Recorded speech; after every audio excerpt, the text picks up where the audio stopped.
Welcome back from lunch, everybody. I'm Tim Gillette, your host here with Blog and VideoCon, a virtual experience of what is normally a live experience. So we're to our last section in the Blog and VideoCon and Simple, Easy Online Marketing Strategy sessions. And that is, with the checklist down here, making money and making it a business. If you're ready to make money with this thing, get a what in the old chat room down there. Because let's face it, you didn't come to this event to just go, hey, let me tell me, Tim, how I can just reach one or two more people with a blog. Hey, Tim, tell me how I can look cool with a blog. Tim, tell me how I can get on video and be a star. No, most of you came here because you want to make money. All right? You're getting into some sort of business, all right? The bottom line to any business is you want to make money. How do I make money? And better yet, how do I keep some of that money? Welcome back, ladies and gentlemen. Blog and VideoCon final section, and this is making money with and making it a business. Now, I have got a section that basically, I don't know if I was going to attempt to do this. Let me see if this blog thing here is ready. But anyway, I'm going to go through what was normally in the workbook from the last live one we did. And then I'm going to cover a couple new things at the end about making money that I've added to this section. So basically, I'm going to do some of the adjustments here. Click, share screen, application. And we're going to do this one right here.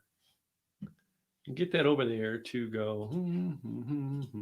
There we go. So we're going to get into this one here and talk about making money online. Now, to make money, you first of all had to get started. We know that. That's why we got here yesterday morning. First thing, get started. You're never going to do anything unless you get started. As one of my old coaches used to say, nothing happens until somebody gets excited. Number two, you had to stand out online. Because let's face it, in the online world, if you aren't standing out and you're just another person doing another same thing, and you're just a simple copycat of everything that everyone else is doing, well, guess what? You are going to be just another blip in the crowd. No one's going to follow you. You've got to be able to stand out. So got to get started. You got to stand out. All right. You got to know when to get help.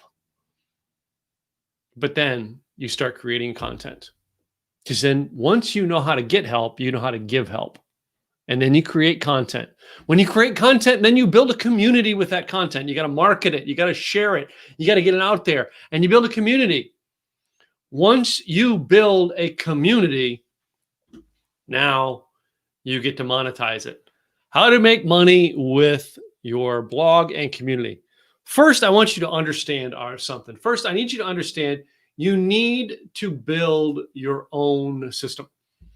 You got to build your own system out there.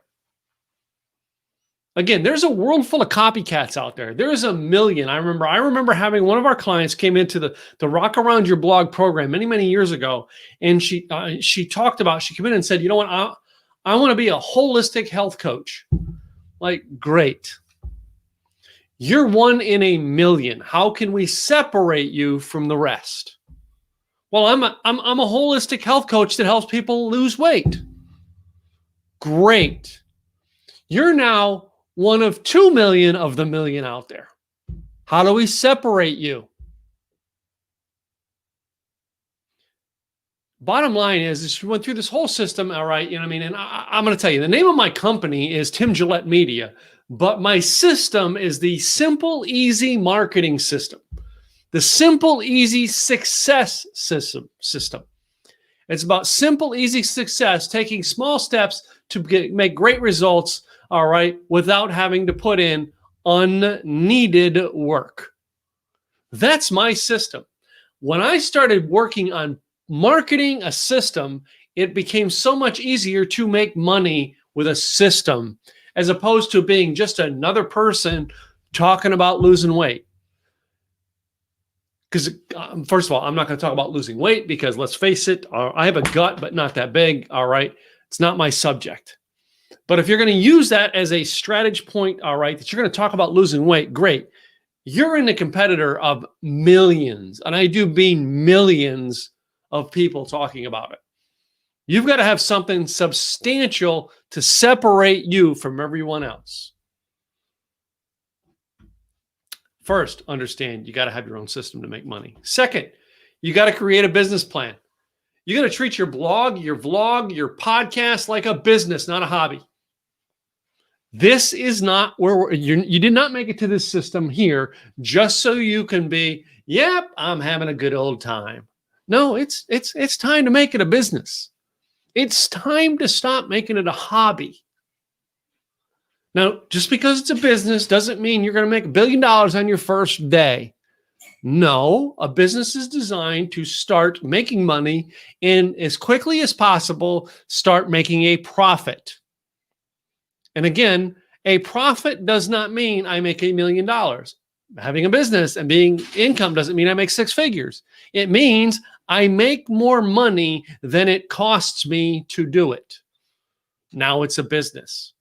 As opposed to I spend more money to do this than I make. That's a hobby. Number 3 in this one, be productive and consistent with everything that you do.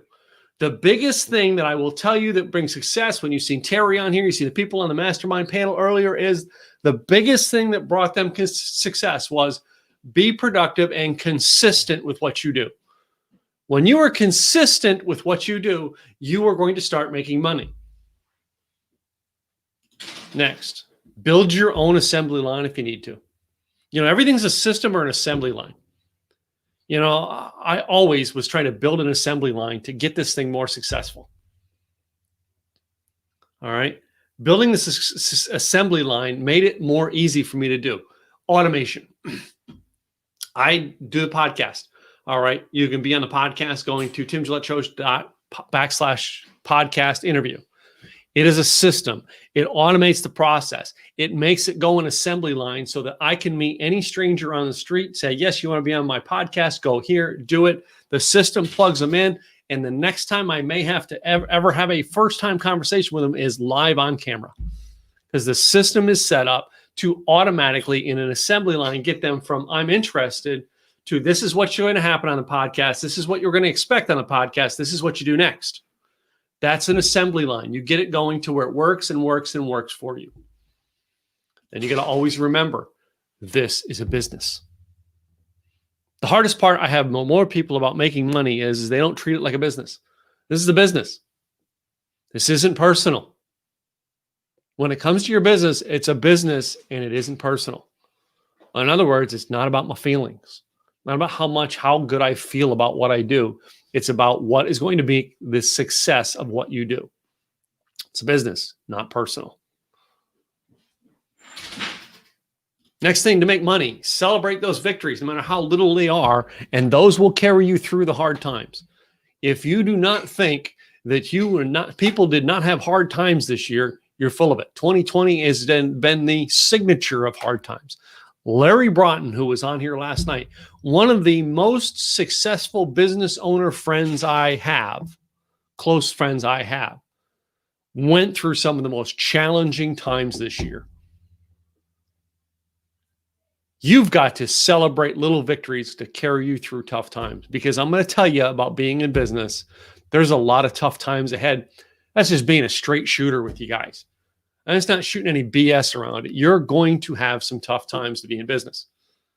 But I'm going to tell you, the good times outweigh the bad ones.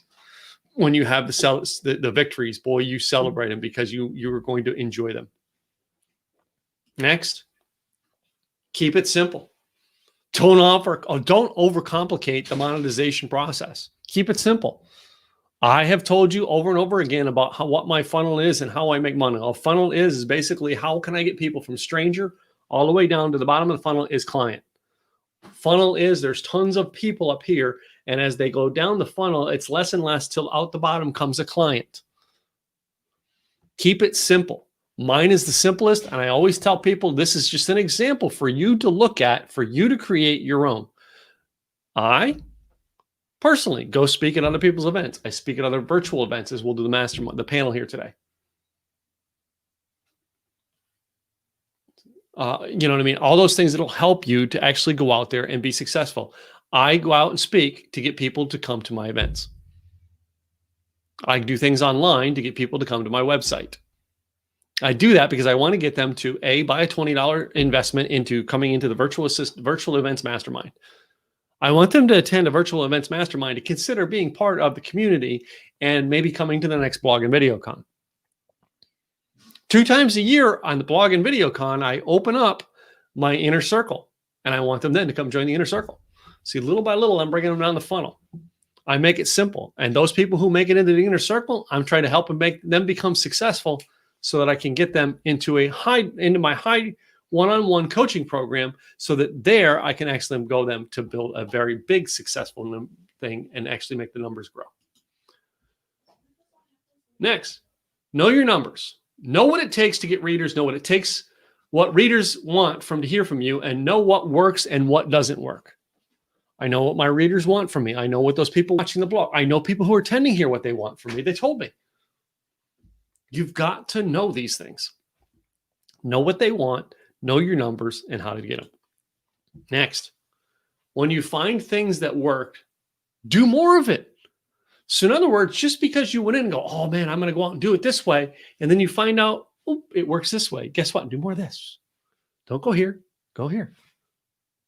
In other words, if you find out that by doing live videos every day, more people come to your website, and by doing that, they come to your website and then they stop because it's all written word, well, do more videos on your website to get them to continue acting. They liked you on video. They don't want to just always read. They liked you on video. Do more of it. When you find out what they like, you do more of. When you find things that are not converting, remove them. Remove them. Get rid of them suckers. Why keep doing something that's not working? As a matter of fact, to be in business and working with a blog, you should always, and I do mean always, be refining the process. We refine the process. All right. We actually started out and doing the virtual event in May.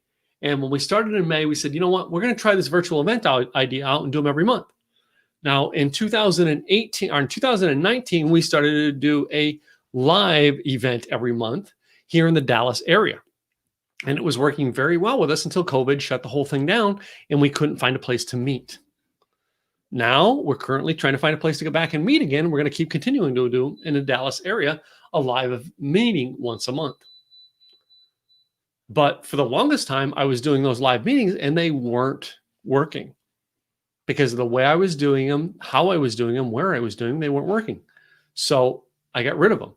But then I found this new venue that did work. And I started doing that because it converted. It got people to show up. It got people who showed up to go, hey, I want to go to the next level. Got people on the next level to show up here at the virtual events. When you find something that works, you keep doing it. So for some reason or another, this slideshow actually has some blank slides into it. So let's talk about ways to make money. Before I do, I'm going to go over here and go through some of the wonderful people who are actually sharing. Great distinction between business and a hobby. Thank you. Facebook user, go to StreamYard.com/Facebook and actually make sure that you get your comments registered. Hey, Tim and Jeffrey, being consistent has allowed a few to find value in what I do, opening the door to some things I could not afford to engage with people, become a personal experience. This right here, doing this was what enabled me to fully live without each moment has melted away unnecessary stress in my life. Good deals. So let me click over here to Facebook and find out who that was. So, are we on that one or that one? Which one was it? It's got to be Jeffrey that did that. Anyway, so let me come back over here to this, look at the thing and see what's going on. Next one here, ways to make money on blogging. Now, we've had this list for years that basically we share all these different ideas you can make money, but then we're going to talk about the business plan towards the end this time. Ways to make money. Number one, you can sell ad space on your site. This is the number one thing when you go to video conferences that they're doing. They're teaching you to build the audience, build it huge and big on YouTube so you can sell ad space and make money off the ads. That's literally, that is the model. And there's nothing wrong with that model. It works. All right. But that is not the only model. And I have been a firm believer of never follow only one model.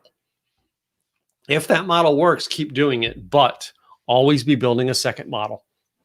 Again, I'm not putting that model down. I'm saying, what if I could be the person placing the ads to get the people to come to my site so that I could get them to buy a product that I make more money on, as opposed to create a bunch of content to sell space to get paid pennies per ad, as opposed to pay for an ad, make dollars per ad, because they actually found me on the other way. So it works both ways. Ads are a great thing. I personally would rather be the guy creating the ads, leading you to come to a site to buy a product or service from me. Monetize on many different levels. What I just said. Monetizing on many different levels is the people who are successful with online marketing have more than one iron in the fire. They're making money on affiliates. They're making money selling their own programs. They're making money selling, swag and stuff like that. They're making money selling ads. They're making money with ads. They're making money recording ads. You're like Jody, who's actually creating voiceover stuff. All right. They're being paid to be on TV shows like Terry Hardin was. All right. They're being all kinds of things that make money. Monetizing differently. The one thing that people come to me all the time was affiliate marketing. Affiliate marketing is one of the greatest ways to make money with blogging and online marketing. And what affiliate marketing does is we're sharing other people's products or services and then getting paid a commission for doing it. Now, if you're on this list, all right, and you want to do this, I want you to do me a favor right now, because we're going to open up an affiliate for this actual thing here. Our affiliate program is going to open next month. And when we open it, here's what's going to happen. You can be an affiliate and you can make more money using our products or services. If you've got something great out of this program, what you do is you go home and you write a blog post or do a video about this program and say, hey, if you want to join Tim and the group next time they do this virtual event, click here. And then we give you a specialized link that says that you sent them, and they come over and buy the $20 ticket. Now, of the $20 ticket, again, $10 of it goes to our local charity, and then $5 of it comes to you. And then the credit card fees, the processing fees, and everything it takes to make the program work, we pay out of the last $5, and we keep about $2. $2.10 is what we keep. But in the meantime, we found a way to use the same program to help you make money. Next benefit. The affiliate program, we also are going to be selling tickets to blog and VideoCon tickets and to our event, our programs. So basically now a $197 program that we offer here, we're going to pay you $97. You get paid $97 because you actually referred somebody over. They bought our Kickstart Your Blog program, all right, or our Simple Easy Branding program. You know what I mean? They opted into that program because you sent them there. We send you a check for $100. What I want you to do, if you'd like to be interested in that, I want you to send me an email to info@timgillette.com and just put in the title of the email, say affiliate.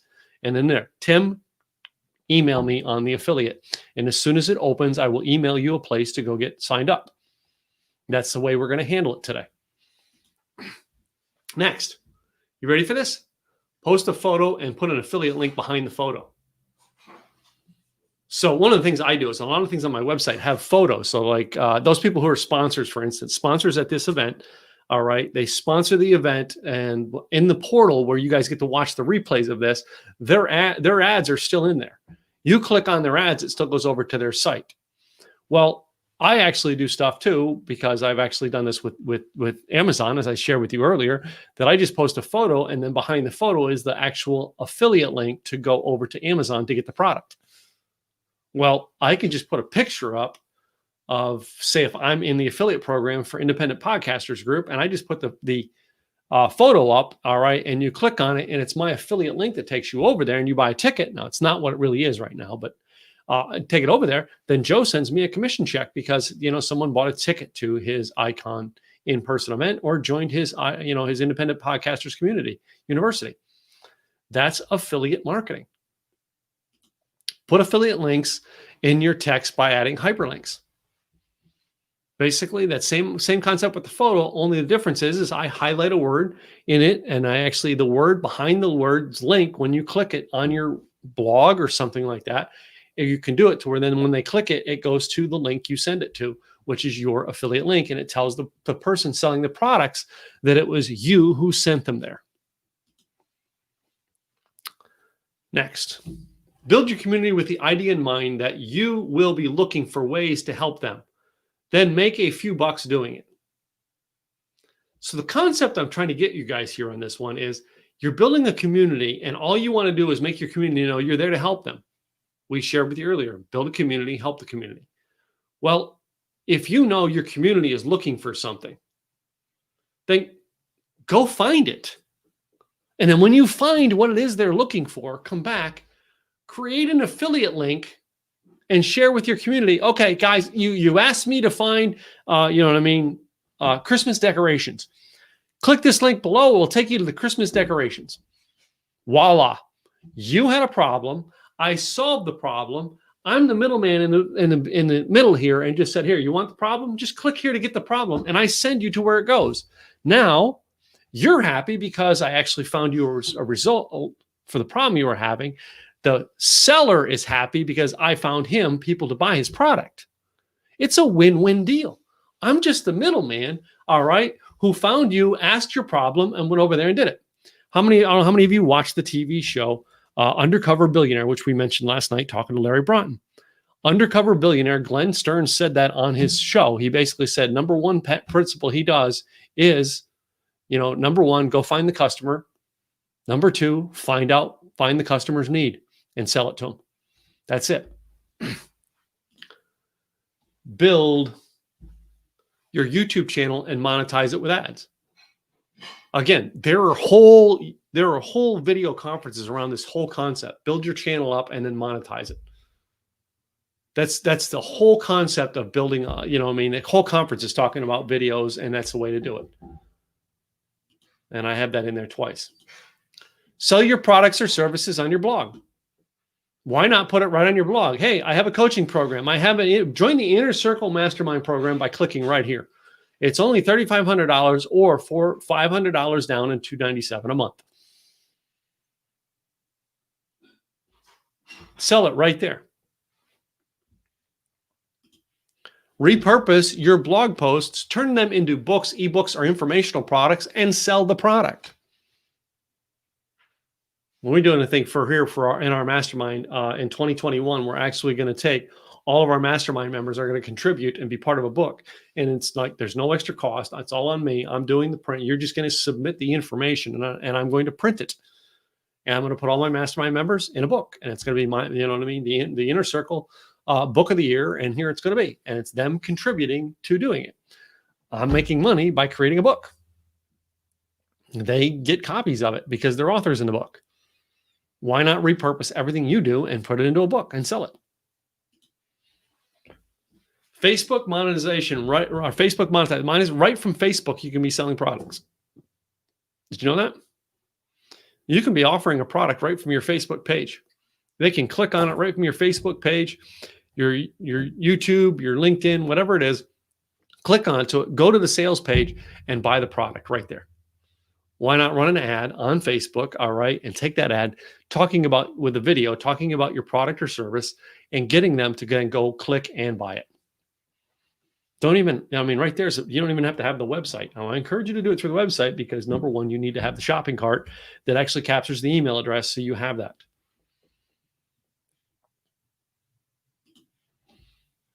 Sell or have links to your digital products everywhere you go. One of the things that we actually share with people is having a link to your product everywhere you go. Have a simple, easy domain name that you can refer people to go get it. It's why we buy a ton of domain names. It's why you hear people from stage they're talking about these events. Yes, and if you want my product, go to timsproduct.com. Go to name of business, simple, easy downloads, and get it. It's why I had simple, easy branding. It's that very concept of being able to say the link to your product where they go get it and digitally download it, and then basically you're selling it to them. That's a way to make money doing it. Send traffic to ad sites, then generate revenue for you. Now, send traffic to ad sites that generate revenue for you. Think about this concept for a moment, first of all. You actually have a site that basically you run an ad to get people to go to that site. And just by getting people to go to that site, you get paid a commission because you actually got people to sign up over there. For instance, there was a thing called Cats and Sinks years ago. I don't know if it's still out there. All it was is you basically had to join the site. You know what I mean? You had to join the list to actually put a picture of your cat in a sink. And basically the person who had the site was collecting a list of things to then realize I have a list of people who own cats. Let me go find products and services to it and sell it to them and generate revenue that way.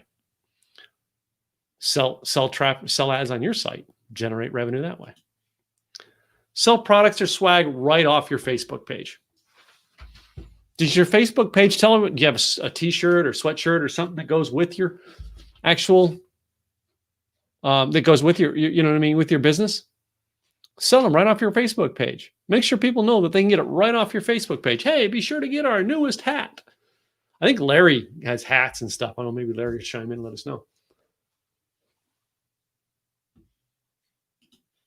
Promote offers, services, and events with a Facebook offer. Promote offers, services, events with a Facebook offer. So basically, here's what I've done. I've actually gone into, I'm able to create a Facebook event for this event. And then I go in and promote it by creating a Facebook event. Well, imagine if you're doing an event just like, well, you know, hey, we're going to do a series of blog posts. And you can promote the event by doing that. Run an ad to promote the event. All right. And then when they get there, they've got to sign up for it. You're just running an ad on Facebook to get it. Once you promote the ad, all right, promote the event, then you lead them to a newsletter page for your email sign up. So basically, once they get there, they've got to sign up. Once they sign up, all right, now you can actually send emails to them on sales. I'm going to share with you at the end of this, all right, one of the most unique and coolest ways that I have ever dealt with this. So let me make sure I'm still on schedule here. Oh, wow. I'm really ahead of schedule. So glad I'm ahead of schedule, huh? It's just so good to be ahead of schedule. I love it when I'm ahead of schedule. Anyway. So next one here is very interesting, what I'm going to share with you here. When you build your audience big enough, in other words, you're known for creating content on a regular basis. They know that you have tons of followers. Now you can sell people as a promotional post onto your feed. Instagram followers have been doing this for a long time now. Basically, they build this huge Instagram following. And then people say, hey, will you promote my product on your Instagram? The Instagram influencer says, yes, I will. I will do it for $1,000. And that is a way, when you build your audience big enough, that you can actually start charging people to post on your page. I personally don't charge people to post on my page, but I only let. So like those people who tag me on Facebook, if you tag me and it's not for me speaking at your event or something that I know we're in common, you're just tagging me because you're promoting something new. All right. I remove the tag. I don't want it on my timeline. However, if you're in my Inner Circle program and you put a new blog post up and tag me, boom, I promote that. I do these promotional type ideas, but only for my Inner Circle members. I do not do them for anything outside of there. I don't let anybody post anything to my wall unless it is my Inner Circle members. That's it. They're the only people I allow to do it.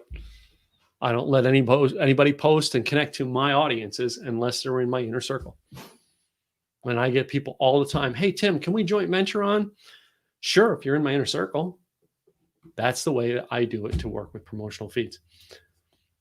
Use Facebook ads to sell things using our simple, easy branding process. So let me run you through this simple, easy branding process. All right.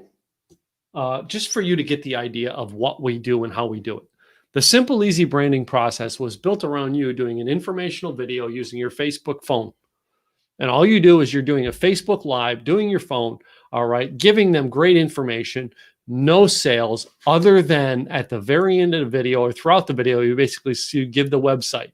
Hey, and mine is like, I'll be teaching like about using my new lights. By the way, I got the new red lights in today. All right. Well, on lunch break and hooked them up using the new red lights. And I'll talk about all the new red lights. All right. And I'll say, you know what I mean? Yeah, we use these lights because, we have this thing where we broadcast using simple, easy branding.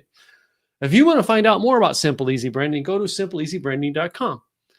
The concept is creating a simple, easy domain names that you can repeat over and over throughout the ad, that they will remember the web name just basically because it's so easy to remember and you've said it repeatedly and you're doing the video.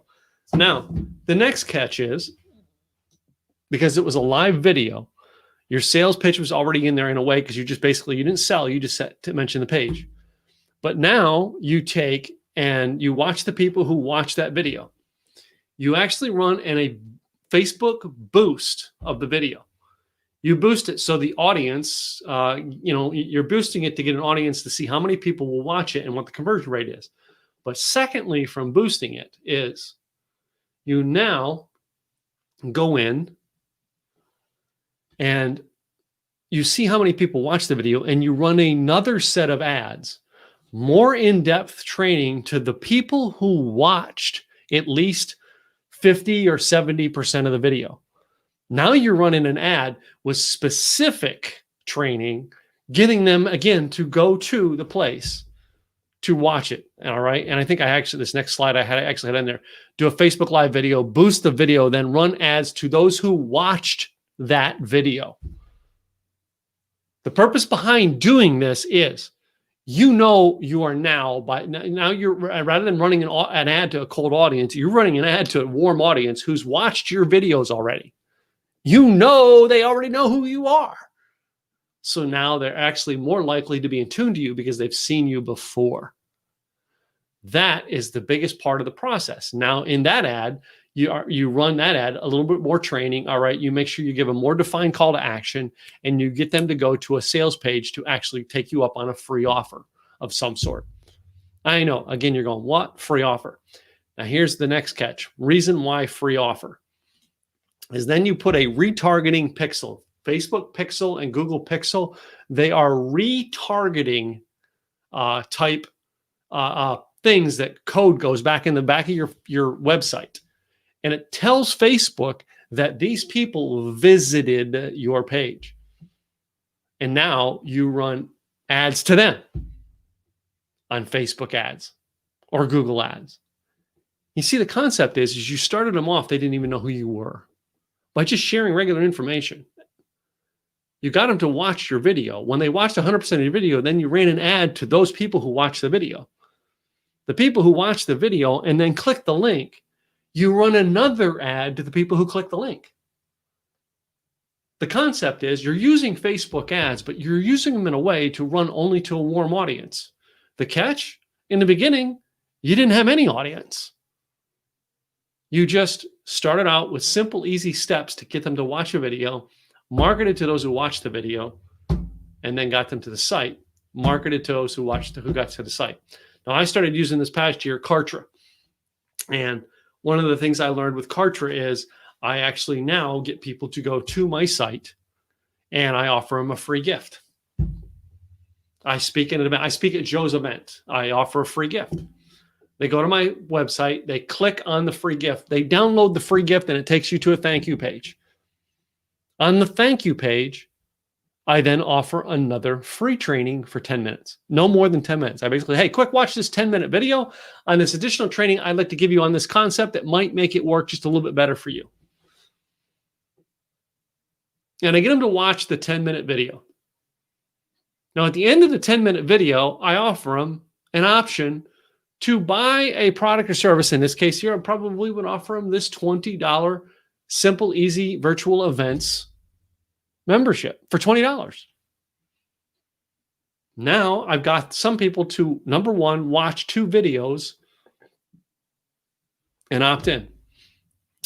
If they were on Kartra, Kartra has this wonderful tool that after they've given me their name and email address, if they click onto the thank you page, but then click off of it and don't take advantage of my offer, it tells me by adding a tag to their name saying, MJ watched your video, but didn't click the buy button.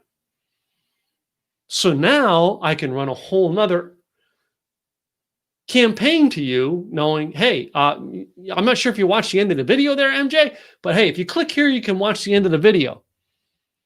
And if he comes back again and watches it again, I have ways within that thing to find out whether they've been there or not. Now, there are regulations and there are things involved in doing that, but you've got to set it up right. You've got to have the proper names and the proper lists. Otherwise, it will not work. That's one of the reasons why we have the inner circle to help people set this stuff up. But the whole concept behind it is, let me give you some free information. I give you the free information. After you've watched the free information, I send an ad to you to say, hey, would you like more free information? You watch the ad for the more free information and you go, you know what? I've liked it. This guy gave me free information one time, free information 2 times. Let me click over here and take advantage of his free gift. You've now accepted 3 freebies from me, which means, number 1, you've watched my videos. Number 2, you're starting to trust me. I've given you free 3 times. Now I go, hey, can I ask you to try me out? I mean, it's just $20 to try me out. Come and attend my virtual events. It's just $20. I don't ask for the moon. It's $20. And then when they spend the $20, they come over to the virtual event and I deliver to them. And if they, you know what, if this event isn't for them, guess what? For the $20, they get to come to next month's event. And they can go into the portal and watch last month's event, and the month before, and the month before, and then come 4 months from now. All that because for $20. I made a deal so irresistibly cool for them to keep trying me out. Of course, I only offer one high-end program, and that is my inner circle. And I only offer it at Blog and VideoCon 2 times a year. Blog and, the inner circle is open. It opens actually November 1st on Thanksgiving Day. It closes. It will not open again until May. You can write me in the middle of December all you want. Sorry, you got to wait. Write me in January. Sorry, you got to wait. Write me in March. Sorry, you got to wait. Write me in April. Sorry, you got to wait till next month. May opens back up again. Why do we do that?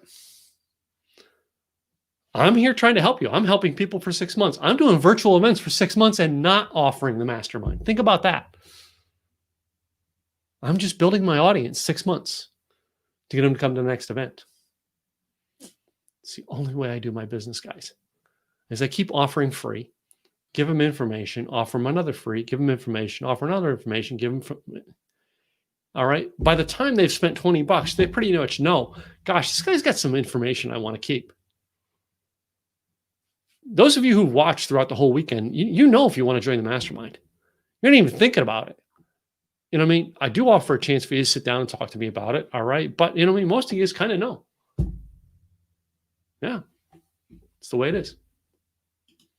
So I talk about 2 paths. All right. I think I have this at the closing of this here, but 2 paths that I've always talked about building an online business. Path 1, you have a current business or have created your own products or services to sell online. You use a blog, a video, or a podcast to sell that product. Path 2, you start by creating an audience in a niche.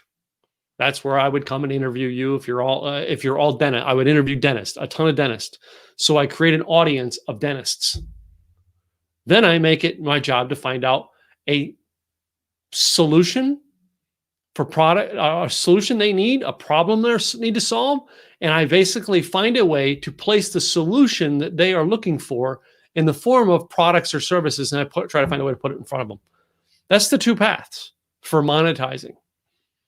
Now, I shared with you some of the ideas today, all right, on this, and I'm going to end this show real quick and bring it back over to here to try to come up with some of these ideas. And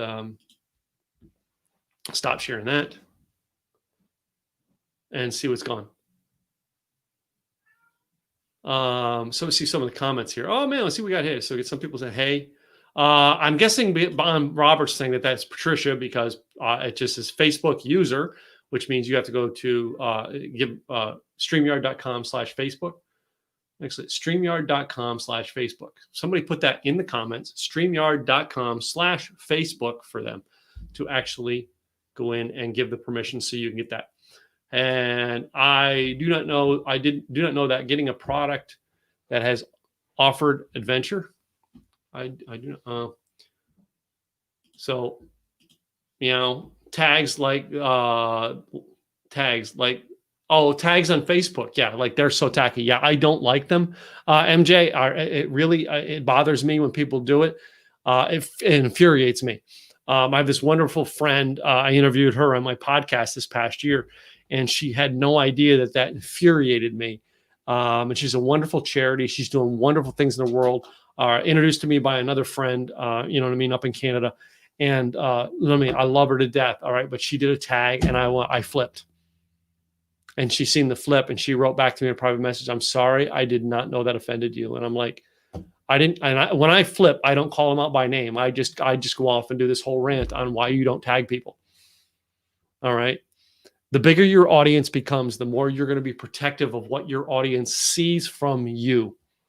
Not necessarily saying, well, Tim, you're cruel because you won't let me market to your audience. No, I am very selective of letting the people who've learned to trust me get information from people. In other words, Robert, trust me, he's been here all day. The last thing I want to do is bring somebody or let somebody get access through me to Robert, who's a scam artist.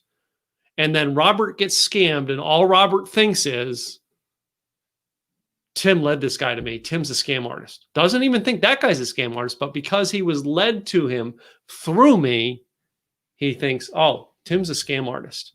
So I am very cautious as to who I let funnel their information through me. And that's why the biggest thing I say is I only promote my mastermind members, my mastermind inner circle members. So let's get out of here. So I don't have Pixel on my site. Got to look for that. Yeah, MJ, it's a whole system. We help. That's what one of the things we help you guys figure out and set up when you're in the inner circle. But there are companies out there who will do it for you. All right. There's advertising companies that will do it for you. We actually have had Byron Ingram on the show here a couple of times, as well as he has been spoken at several of my events. Byron has an agency doing it for people.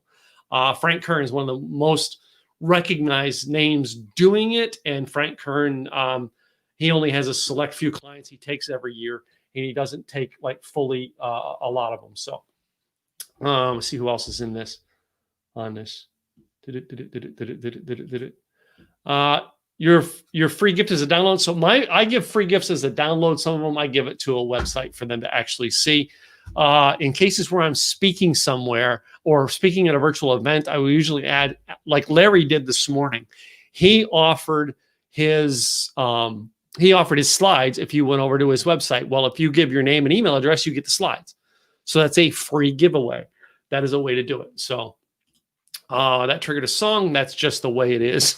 Thanks. Yeah. That's a nice hustle selling information, but I see you have to package it, distribute it, promote it in a certain way. Very interesting.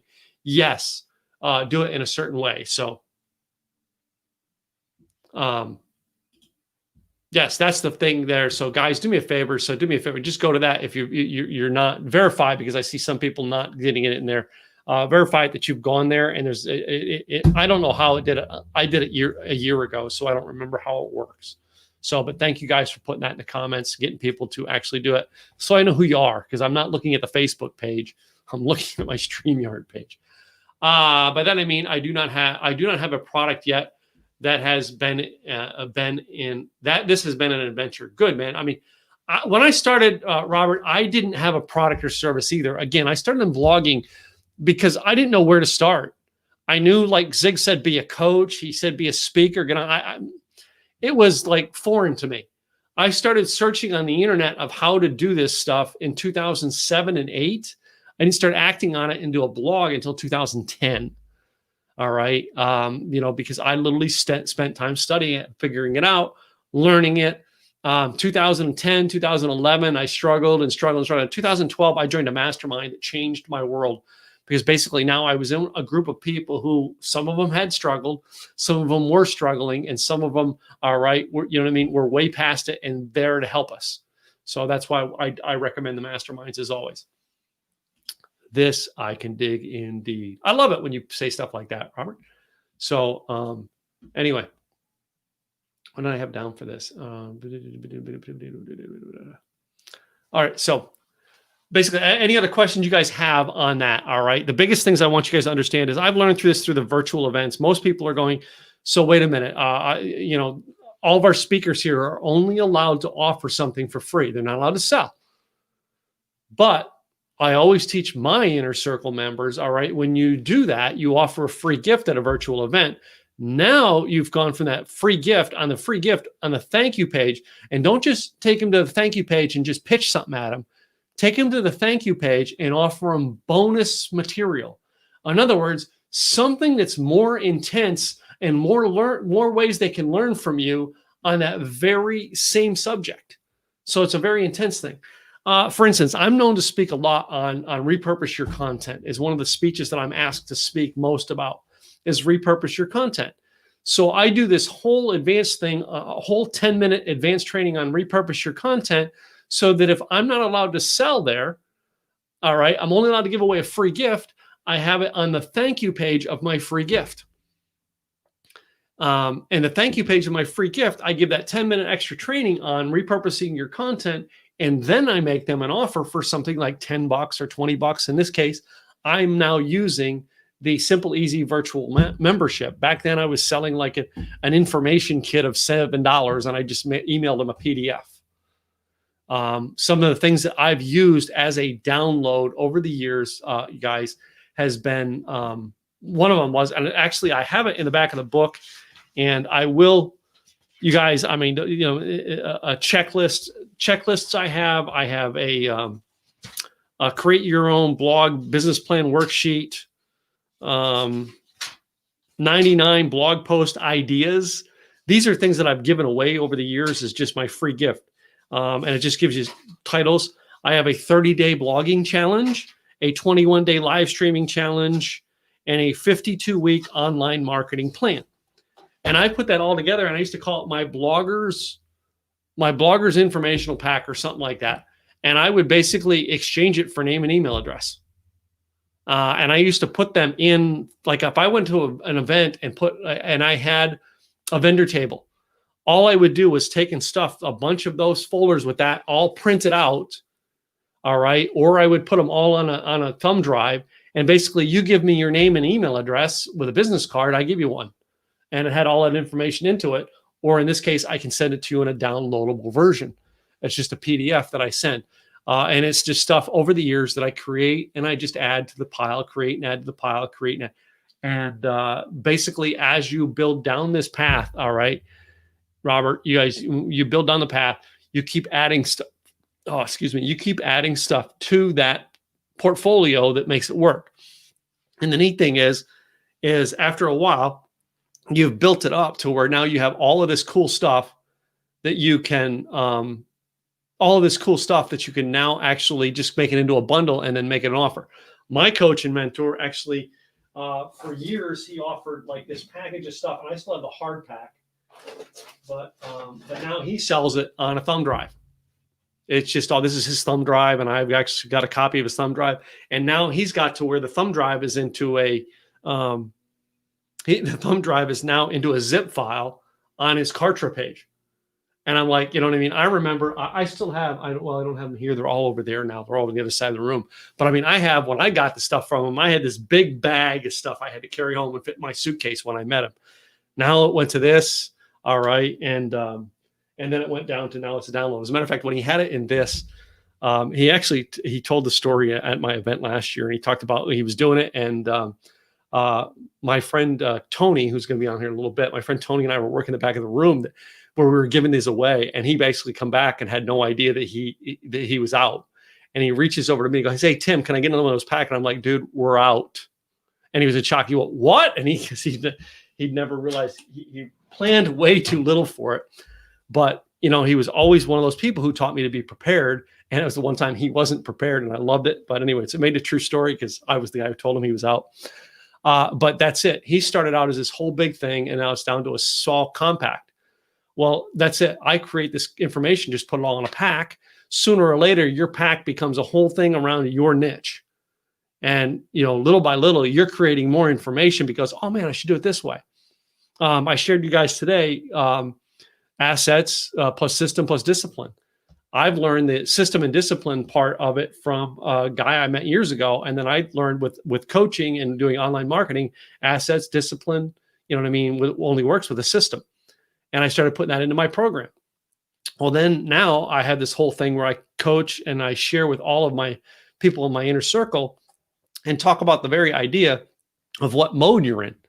Because if I'm going to help you, I want to know what mode you're in. And I explain, one of our first advanced trainings is the idea of survival mode to asset building mode to income building mode to wealth building mode. And that's something that, it was just one of those things. I sat down one day and I outlined it out on a piece of paper. And now that becomes a whole training that I give to my inner circle. Those things you develop over time because you're actively working with clients and seeing needs they make. And you're going, man, this would be a great solution for it.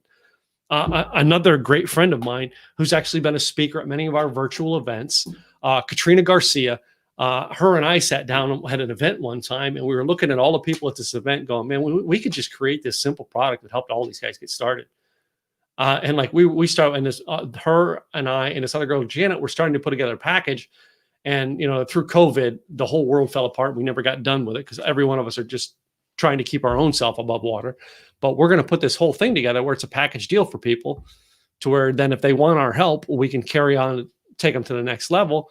But it's like, here, get started in a package deal because it's assets the three of us have in knowledge and wisdom. And then we package it together and help people in the communities we're part of. So that's things that I've done throughout the years. Let me see what else are the comments here. I remember that I had no idea what SEO was. And even when I asked who would know, they just laughed at me. SEO means some extraterrestrial is outside. That's what SEO means. So, that link tells Facebook's API to approve StreamYard to gather your profile data so I can be used in a digital container. When you talking about that? No, it lets, by the way, that link with there, it just lets people know that it lets Facebook be able to tell here on the app who it is. Anyway, I engage with so many, I do forget much of what I can do and how and have done in the past, only remembering in those moments of solitude that I treasure. Robert, great point. One of the things I do with my day, and I should have put this in Get Started, is I've been doing this with my day for years. And in COVID, it made it hard and I had to find another way around doing it. Was my day starts out with why I go to Starbucks for 10, 15 minutes every morning. And I sit at Starbucks. Now I have my phone with me because I have to order my Starbucks on my phone, but it sits on the table. And I sit there and enjoy my coffee. And sometimes it looks like I'm staring at the wall. And sometimes I talk to people when they come through. But that is my morning meditation time. A cup of coffee and just clearing out. I take that moment of solitude for a reason. And Robert, I'm glad you brought that up because of the fact that I need to be 100% attentive when I come home and get into this office. Even this morning, I went with my wife. My wife and I go every Saturday morning. We go to Starbucks together every Sunday morning. Tomorrow morning, we're going to go too and do that. That's just our weekend thing. But daily, that is mine. I live in my home. I work in my home. I eat here. I sleep here. All that. I hardly ever get out of this house. And then COVID made it worse because really there was no place to go when I did need to get out. That morning of solitude has always been my greatest thing to help me plan and create my day. That always helps me think about all these things that I create and all this information I shared with you throughout the weekend and how it helps you guys grow. It helped me grow along the way. Some of this stuff was written and created because I needed to write down a plan to get me out of something. And when it worked, I just turned it into something I offered to my clients. That's exactly what we do out there in the help business. Is why I did the whole thing on getting help yesterday. and understand what people are doing when they're looking for help so that you can prepare and plan to be able to provide them help when they're looking for it and you have the solution. So anyway, I got a couple of people here going to be joining me in. So Joe, if you're in the room, get in the room down below. And who's the other person I was going to bring in? I think I was going to get Terry. I can't remember who else was going to be in. But anyway, the people who I have for the panel, all right, for virtual event panel, please do me a favor. You know what I mean? You know who you are. You've got the link. Come join us. We're going to talk about doing virtual events and how that has changed my business. And I'm sure Joe Pardo is going to be here too, how it's changed his business this year as well. So, Joey. So I know we're going to have here. Let me see. In the meantime, I double check my StreamYard links. I don't know what it is. So, you know what I mean? I just see anything from Jeffrey. Anyway, so discipline is present from years of consistent exercise and burning desire. Good. Great conference. Thank you, Tim. Thank you, Luana, for being part of this conference and help making this a great event. So monetizing it, guys. That's it for monetizing your blog, monetizing your podcast, monetizing. You've got to first, the whole plan has been, you've got to get started. If you never get started, you're never going to build a business. Once you're started, all right, you actually got to get out there and do things to help you stand out online. You have to be a person that stands out online. That is part of the branding process. You've got to make you stand out online from everybody else in your niche. Once you stand out online, then you create content. You create content in 3 levels, as we shared earlier this morning. On social media to actually get people to come to your website, on your website to help them know that and like and trust you more. And then you create content to help those people who ask for your help. Then you get help, understand the help process, get help, join a mastermind. All right. Get help, provide a mastermind, understand what people are doing when they're looking for help. And if you provide that help, know how they're looking for it and make sure your content gets in front of them. That's why we did that whole double-sided conversation yesterday. Build community. Once they come and they read your information, they have got to become part of your community. They've got to know, like, and trust you. They've got to be someone that they got to know that they can trust you. They're going to come to your events. You know, I've actually had somebody who was actually here. I actually had someone who was here throughout the weekend, stopped in once or twice. He has been to almost every conference I've done for the past couple of years. He enjoyed my mastermind, but he still comes to this conference every time to learn more. Trust me enough to keep coming back. And that is so cool that he keeps doing that. So, Luana, I think, yes, Luana, I think I want you in there too. It's Joe Pardo I'm waiting on. Somebody ding, ding, Joe Pardo. Anyway. Let me message Joe Pardo real quick. Joey.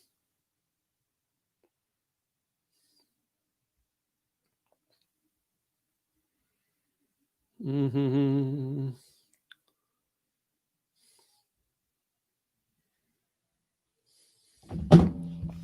Let's see if he answers that. So, but Luana, yes, you can join because Luana, I would love it to talk with you because I know you're starting to try to do these.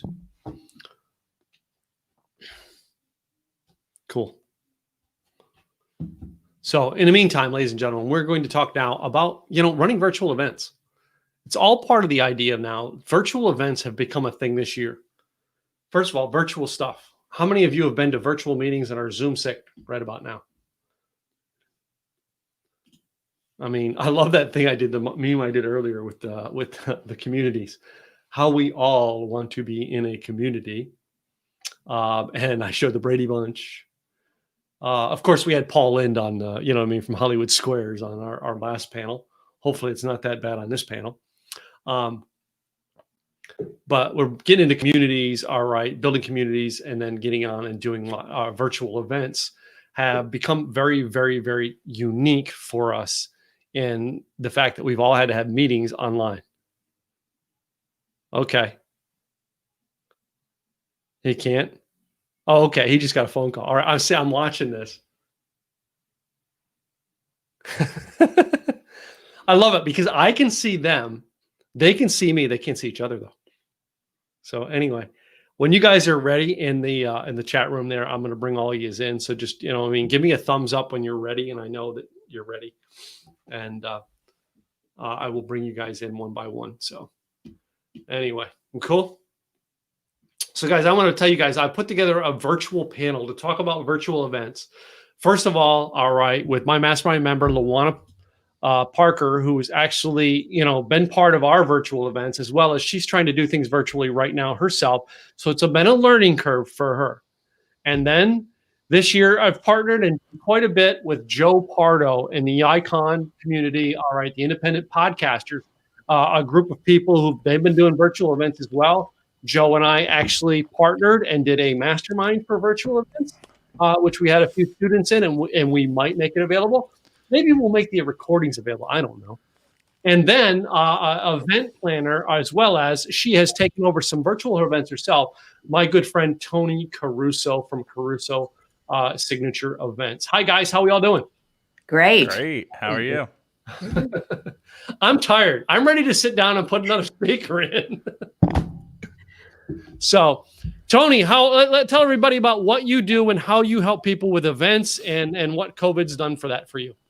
Well, as someone who's been doing live events for years, COVID hit, and I took 2 months to sit on the couch and cry and eat and just feel sorry for myself, and decided to then jump in because all my live events went virtual. So I had to learn a new platform. And it's not just a Zoom platform or a StreamYard platform. When you're doing these larger events, you're having to learn vFairs, Excel events, Event Hub. There are all these different businesses that have just come up and taken over the platforms. And you have to then learn each one because they all have different things to them, where how the speakers get on, how the exhibitors get in, what's the audience engagement. So it's been a real learning, and it's been kind of fun, and it's been kind of exciting.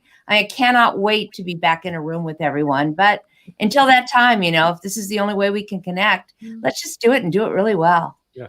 It was good to see you live in person, by the way. Tony and her husband were out here. It was so good because I missed seeing Tony. We're coming back December. December? Good. Yeah. Trust me. Yeah, we're taking you guys out to dinner someplace while you're here. So, well, my husband's in love with your wife, so it works perfect.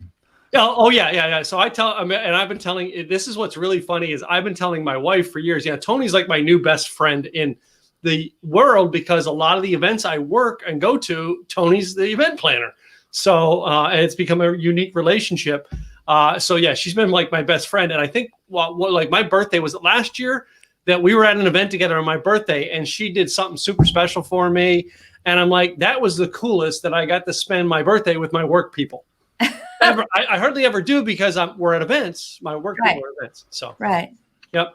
Lawana, you and I have actually, you're in my mastermind. All right. But you have actually started branching out to do a couple things, interviews, virtual type stuff.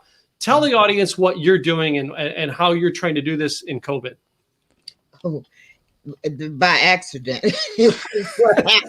And just to say, Tony, I'm so glad to finally meet you. I've heard so much about you, and I've been curious. So now I know who you are. It's nice meeting you as well. Thank you. I actually started doing interviews with authors. A friend of mine had a once a month program where authors would get together and talk and ask one another questions. And she asked if I would take it over for her because she didn't have time to do it. And what happened was the very first meeting I was supposed to do, COVID hit. Wow. So I told her, I said, well, since we can't meet, do you mind if I try doing it as an interview of the authors? And that's how I got started doing the interviews, by doing that. So I do them weekly rather than monthly, and I have them posted over on YouTube. It's been fun. It's still scary to me, but at least I'm out there doing them. Mm-hmm. Cool. And then Joe. Now, Joe, you kind of explained in your speech yesterday. You kind of got thrown into them as well. All right. Tell the audience how you've had to develop with them through COVID. Maybe give us some more in depth than what you shared yesterday. How I had to develop them? Yeah, how you had to develop them. Yeah, because it was an adventure for you to develop it. Yeah. Yeah. Well, because there's limitations with some of the platforms and how I wanted to bring people together. So when I had settled on the idea that we would do this through right the Facebook through StreamYard, I was like, oh great, this will be easy. Then we had over 60 people apply to speak, and I was like, okay, it's going to turn into a 2-day event. And then to throw in a mix up, there's a limitation on how long a Facebook Live can be, apparently, of 8 hours, which created a whole nother level of like, okay, great. So I need to split these lives up into at least 2 a day, because they were going to be 9 hours a day. And then structure it so that all people had to do was just like refresh the community page in Facebook and be able to see the next one as the next announcement. So, there was some things to overcome there. I definitely already had experience in running virtual events going back to 2015 when we celebrated the first anniversary of my podcast, and we did a party here. We raised money for charity, doing like Minute to Win It games with like a whole bunch of people, and we live streamed it. And we also had people join in. Back then we were using Google Hangouts or whatever Google was calling their chat of the flavor of the month or whatever they call it. And we were using that to send out the video feed, but also to have people join in. Okay. Cool. So I had experience with it from that perspective, and I think I had to sneeze.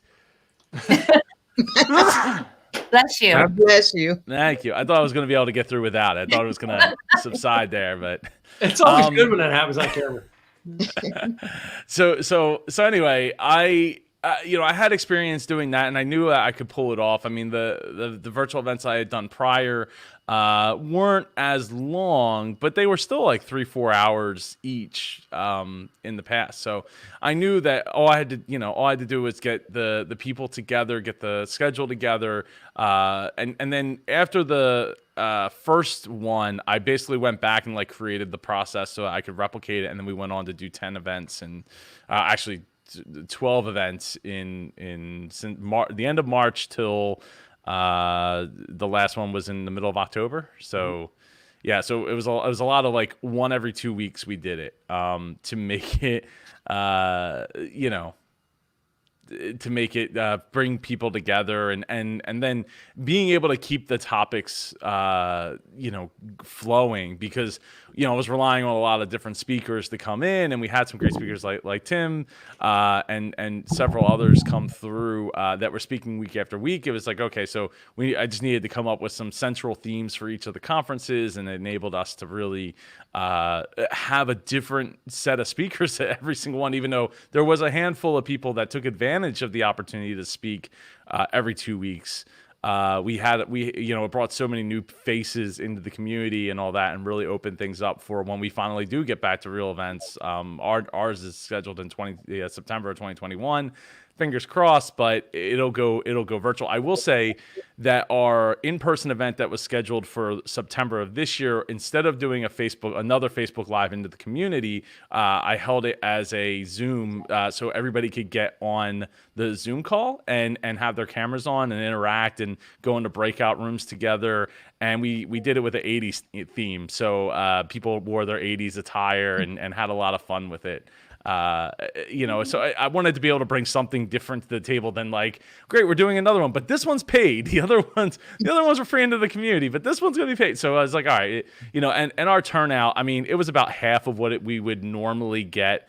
But I know it's a lot to ask people to turn on their cameras for 2 days and sit in front of their computers and interact and get dressed up and all that. So I will say that having the virtual conferences into the Facebook community did like I said yesterday, did a couple of things. It enabled us to grow the Facebook community immensely, like ridiculous amounts, by having people just have to join in. Then you can watch the conference for free. Mm-hmm. But it really what was I going to say?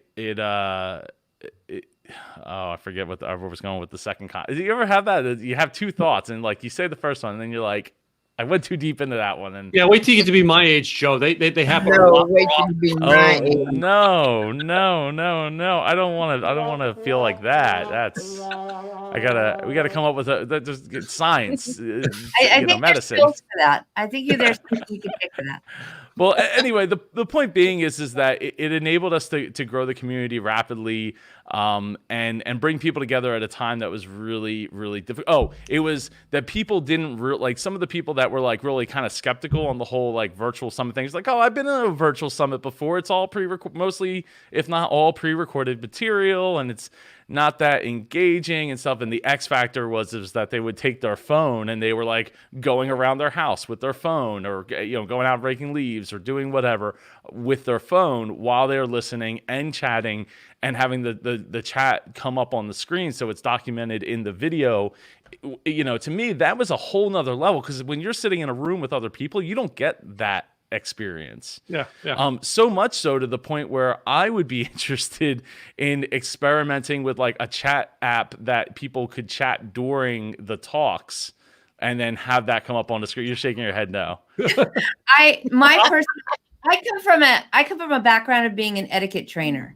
Yeah. So I'm very big into the etiquette, and I find it so distracting. I just did a video that I'm posting this week about the chat.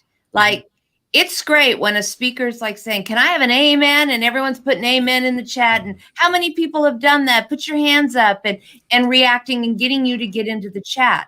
My problem is, if you go to a live event and you sit down in the front row and you've got your favorites, Bo Eason's coming on stage and he's going to just be amazing. And you're sitting there and you're ready and you can't wait. And you constantly have, "Oh, Katrina, I like your hair. Oh, Mary, haven't seen you in a while. That's a great red on you, Luanda." And it's always coming up in the chat. And it's like this noise, and it takes away from what the speaker is saying. Mhm. So I have a thing about the chat. That's a fair point. I didn't really think that whole thing through. When you can, when you can privately chat, well, I've just been in a lot of these, and I've been in a lot where, let's say Tim is selling something and he has an affiliate link for Kartra. And he's like, and he's been talking 45 minutes about how amazing Kartra is, and you've got to get this program. I'll put my link in it, and somebody puts theirs in first. Oh, go ahead and use mine. And you're like, as back of the house, I can't delete it. There's no way you can delete that chat, but I have to say, no, please use, because that's why he's doing the event, is to make money from and someone else is jumping on that. And I see it over and over and over again. And that's my pet peeve about chat. Sorry, I went off. It has a point, and I was going to ask on that, Tony, because of the fact that etiquette is, when I'm at, and I said that today in community, when I'm at Joe's event, I'm about serving Joe's community. It's Joe's event. When I'm at Craig's, it's Craig's event. You know what I mean? And the virtuals have gotten to the point where we get past that. We think that, oh yeah, it's okay. So, I was going to ask you about that, and the etiquette in that, exactly what you just said is, I'm putting on the event to sell a product or put information out to make $1. And then at Craig's event, the first one he did virtual, he had over 250 people there the first day.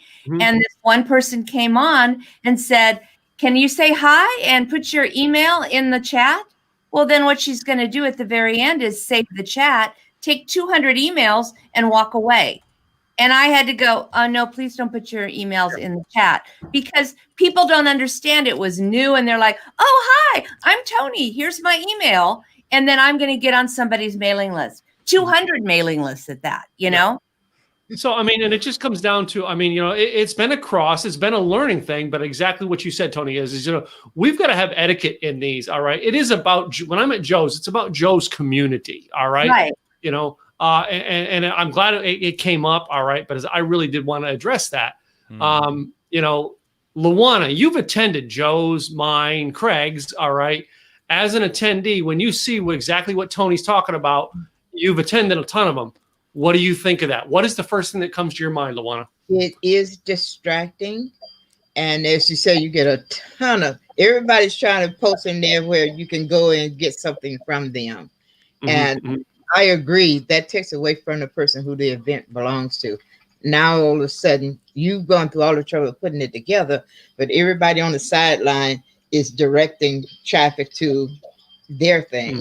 So yeah, I agree. It is. I hadn't thought about the whole etiquette thing that Tony mentioned, but it certainly makes sense. And Well, there I are always- some people who disable. They will. Well, you they will- can, but you kind of want the speakers want a lot of them say, hey, are there any questions? I'd love some Q&A. You don't want to disable the chat. So what I usually do is But I no, print the whole thing. what they do, I'm sorry, I didn't mean to cut you off. What they Okay. do is they disable you being able to save the chat. Yeah. Not that you can't chat in there, but Right. you can't go and save it and walk away with those 200 plus names and emails. Well, then also I always do a preamble. Let's do some housekeeping. Let's get it out there. And I tell them what's expected. Now, if it's a network event, which I do a lot of, there's a lot of, talking in the chat and breakout rooms where you have those opportunities to meet people and to go deep in workshops. That's fine. But when it's a blog and video con and it's Tim's event and he is talking about his marketing and it's his event, it's not yours. So just be very gracious and conscious of what you're saying. I would almost say, tell me if you agree with this, Tony and Joe, on this, as I would almost say that don't do something at someone else's event that you wouldn't want someone to do at your event. Exactly. It's like, don't say anything in Facebook that you wouldn't say to someone's face. Yeah, exactly. I mean, because that's it. I mean, when we want to think about this, yes, it's a new world, but yes, why are we treating this any different than we would as opposed to I was at your Academy for Speakers event, Tony? You know what I mean? Why would I treat it any differently? Right. Right. So, what is some of the things that in doing virtual events this year, other than that one, all right, go to some other things that you found to be a challenge that the listeners here might want to have a heads up on when they try to do it. What else would you say would be a challenge that they're going to face? Let's start with Tony, you being the event planner. Challenge is getting the people in the room because there are so many opportunities now for people to sign up for free to attend events. I think people are signing up for everything, but then they're not showing up. So what I say is, only sign up for the ones you're going to show up at. I have had larger, and I've heard this from a lot of other planners. In fact, they did a study of event planners, and it was like 5 months into this, and they said that their no-show rate had gone from 10% to close to 45%. Because people, especially if it's free, and since everyone's doing it, nobody's charging any money. So why not sign up? And then, oh, you know what? I don't want to get up and sit at my computer, or I was at a Zoom yesterday. I don't want to go. And I get it. We are Zoomed out. But I'm just saying that pick and choose the ones that you really want to go to, sign up for them, put them in your calendar, and show up for them. How about you, Joe? Well, I mean, to go off of what you just said, Tony, the how much did their increase in signups go though? Yeah, they had a higher sign up rate, but Right. their no show was very large, and they weren't making the money that they normally would make on a live event. Well, I'm still not yeah, making the live, money I I would mean- make on a live event either, but Yeah, that's not. It's I mean, it's not impossible. I've heard of some events being able to pull off ridiculous numbers and all that, but I think by and large, I mean, it's also tough times. Right. So it's a different world economically and everything that we're living in. I'm sorry, but I don't recall what the original question what was. what other challenges are right do you see that people in the audience who might start doing virtual events is what other challenges do you see they might have The that you challenges. can prepare them for? Yeah. So, well, other than having the tech know-how, I think we have a lot of tools available at our fingertips. Things like StreamYard that enable us to, produce it ourselves. We don't necessarily have to have somebody else there to help produce the event. But it depends on what your comfortability is, right? Like everything's fine until it's not fine, and then are you the person that's going to be able to fix the fine, back to fine, while trying to navigate, entertaining the people in front of you. And I think another thing is being, understanding, like one of the challenges that we had was the no cursing policy, because of the fact that our community is open, like the posts and stuff can be shared out from there. People shared our conferences out, and we had some people that decided that they wanted to curse a lot. Like I remember like that a lot one. of I do. F-bombs. Yeah. And I was like, it was in our rules not to, but I think those two people didn't actually fill out the forms. I think somebody else filled out the forms for them. Yeah. So they did not adhere to that. And the people in the chat were very much egging them on to continue to say F-bombs. Well, I got an email from somebody who was, or a message on Facebook or an email from someone who was very, very upset about the fact that I did that, because they, run a very large Christian network, and they were sharing out the conference because they thought it was family friendly all day, having a great time. And then all of a sudden these two guys come on, and then I'm like kind of frozen, because I'm like, did they know? Did they not know? They'll probably just leave. I don't really want them to leave. But the fact of the matter is the way that when you're producing something that's going out into the void, it doesn't really matter if it was shareable or not, because I got my phone, I got my tablet, it's on in the kitchen, and my kids are running around. And all of a sudden, F-bombs start dropping left and right. The person who's dropping said F-bombs is not able to read the room. Aside from the chat, there is no like, oh, I said an F-bomb, and 5 people they're like, okay, I'm done. And they get up and they leave the room. And it's like, okay, I guess everybody else is cool with this.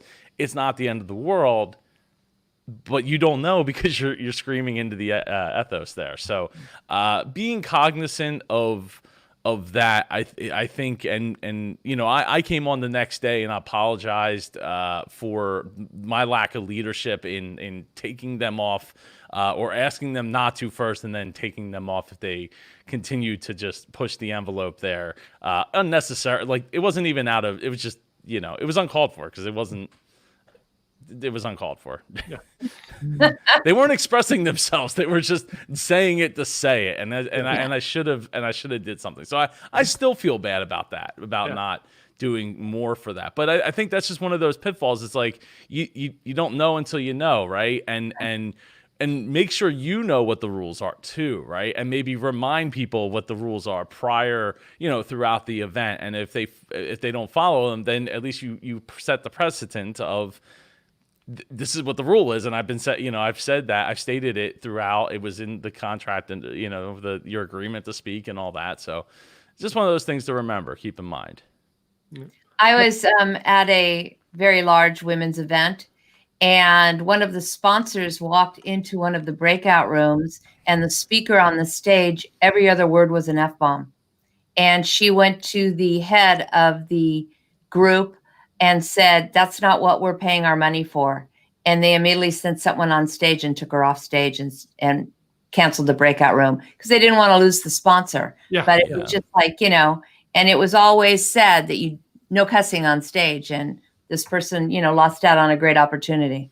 Yeah, I mean, I've screwed up before at speaking. I actually dropped an F-bomb at church once. At a church event I was speaking at.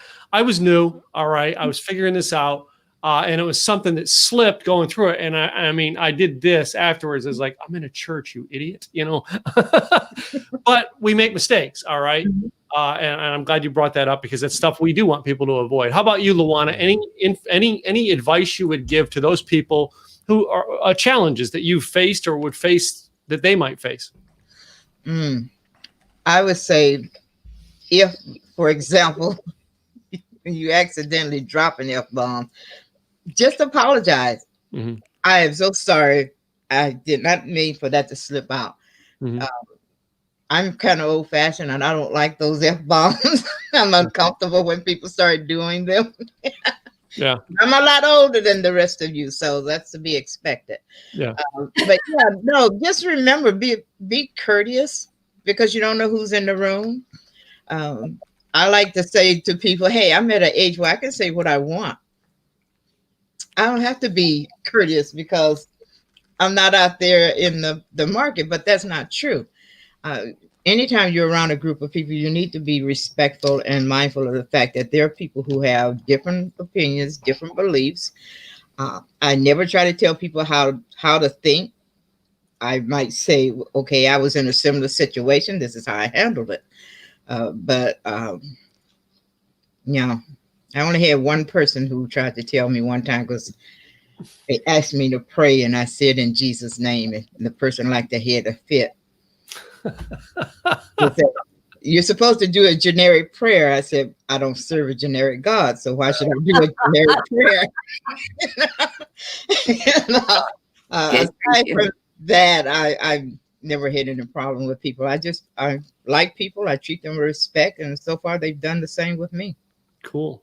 So, well, another aspect of running virtual events that, you know what I mean, I want to talk to you guys about is the idea, you know what I mean, this kind of went into a little talk here on things and mistakes you guys have made. But, something that was mentioned, Joe did, was about the speaker's application.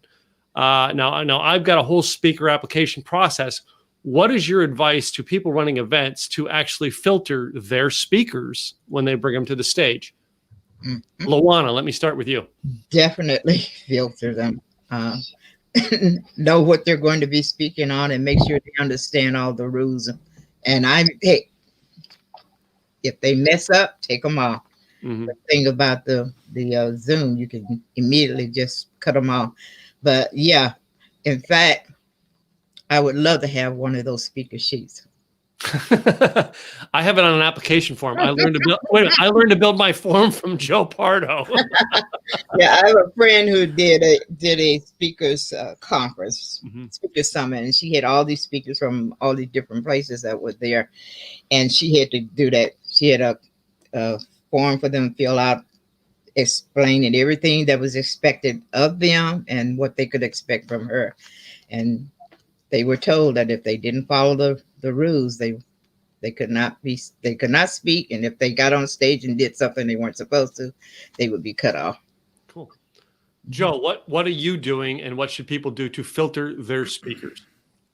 So I do the direct opposite of filtering. I really even in the beginning of creating the Independent Podcast Conference back in 2014, 2015, I always enabled a way for people to have access to a platform to speak.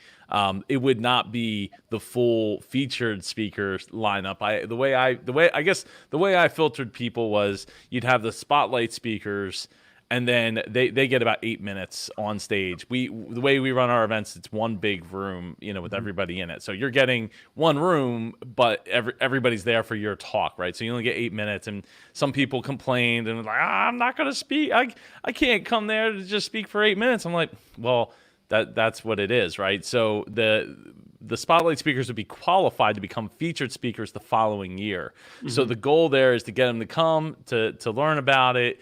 Next year, come and speak, and as a spotlight speaker, and then by year 3, now they have a lot more podcasting experience under their belt. Now they have a lot more to talk about, and probably have had more opportunities to speak elsewhere. And now they can become a featured speaker and get the full 20, 25. I think the time we finally settled on was like 21 minutes, because it was long enough where you could get the most amount of information out while minimizing the whole, like, here's my life story, here's me as a kid, and here's me at the park, and then I went to the beach one day and got this idea, and then it's like, and I was 4 years old, and now let me tell you about when I was 15 years old. Like, okay, great. Like, unless this really has something to do with your story, it's, or what you're trying to propose to people as to what, why they should be listening. It cuts a lot of that out. So we settled on 21 minutes, because it used to be like 40 minutes, and a lot of times it just went way too long for most speakers. But having that opportunity for them to be a spotlight speaker, then come back as a featured speaker, enabled us to filter speakers out. And I gave lots of people chances on the stage that they had never spoke anywhere before, and they had the 8 minutes, and not just 8 minutes in an empty room on a side, small room off to the side, like where nobody was at, but like the whole room is at attention for them, right? So when we moved it to virtual, though, I was going to do something like that, but ultimately settled on just giving everyone 20 minutes. And the main reason, for a couple of reasons: one, it's virtual, so people could just like swipe out of the swipe off and then come back in, and two, it was a lot easier to schedule 25-minute blocks for every single speaker, rather than like, okay, here's an 8-minute or a 10-minute and then a 20-minute and then, or 25 and then another 10-minute and then another 25. Like it just was like, give everybody 20 minutes and call it a day. Yeah. Tony, your advice: booking speakers, filtering them out. I'm not like Joe. I don't give them 8 minutes on the stage to just test them. And, that's great. And that's a great platform. And what a wonderful opportunity for those. I have a jot form that they fill out. So if you want to apply to speak at an event, you send a jot form, and it is all your information. And most importantly, is there a video? And it could be a video of you sitting in front of your computer now, because we're virtual. You can give your own talk virtually and tape it. But I need to know, can you walk and talk and chew gum? Do you have an energy that comes across in the camera? Or are you going to sit there? And I've seen this a lot, where they're sitting at home on their computer and they're reading their speech, and then they look up and then they read, it's your, I love this. My one girlfriend, I went to support her at a luncheon, and she's up there and she's speaking, and she has her handwritten speech in front of her, and she's reading the story about her sister passing away from cancer. So when she was done, I said, can we go have a drink? And she goes, why? And I go, because I think we need to talk. I said, why would you need to read about your sister dying from cancer? That should be something that's emotional, that you felt, that you lived through. Yeah. And she goes, well, I go, you spent so much time on every single exact word that you were going to say, instead of just saying it and the emotion carrying the audience. So the next time I saw her, she had cue cards, and she actually started and then saw me in the room and put the cue cards down, and she did so much better. But it's that kind of thing. I can't put you on a stage in front of my audience if you can't entertain, engage, give them an experience live. But virtually, it's a little different because we're a little more lax in this medium. And I think that if you're a beginning speaker, now's the time to get on virtual stages, get your feet wet, learn everything you can, get going, because when we go live, then you'll be ready. Mm-hmm. But I truly believe that if you don't have a video that shows you speaking, then I'm probably not going to hire you. I like that. Yeah, Joe. So I don't disagree with you at all. I look, there's been a handful of times where in 6 years where I was like, okay, where is this going? Because it was kind of not great. And I think two of those. So one time was in person, and one time was in the 12 virtual conferences where I was like, I don't know where this is going. And ultimately, they did well enough to get by. But we. One of the other things I use as a carrot to kind of disclose not just to get a spotlight speaker and then to become a featured speaker. So our spotlight speakers would get a 50 or 60% discount on their ticket to the live events, in-person events.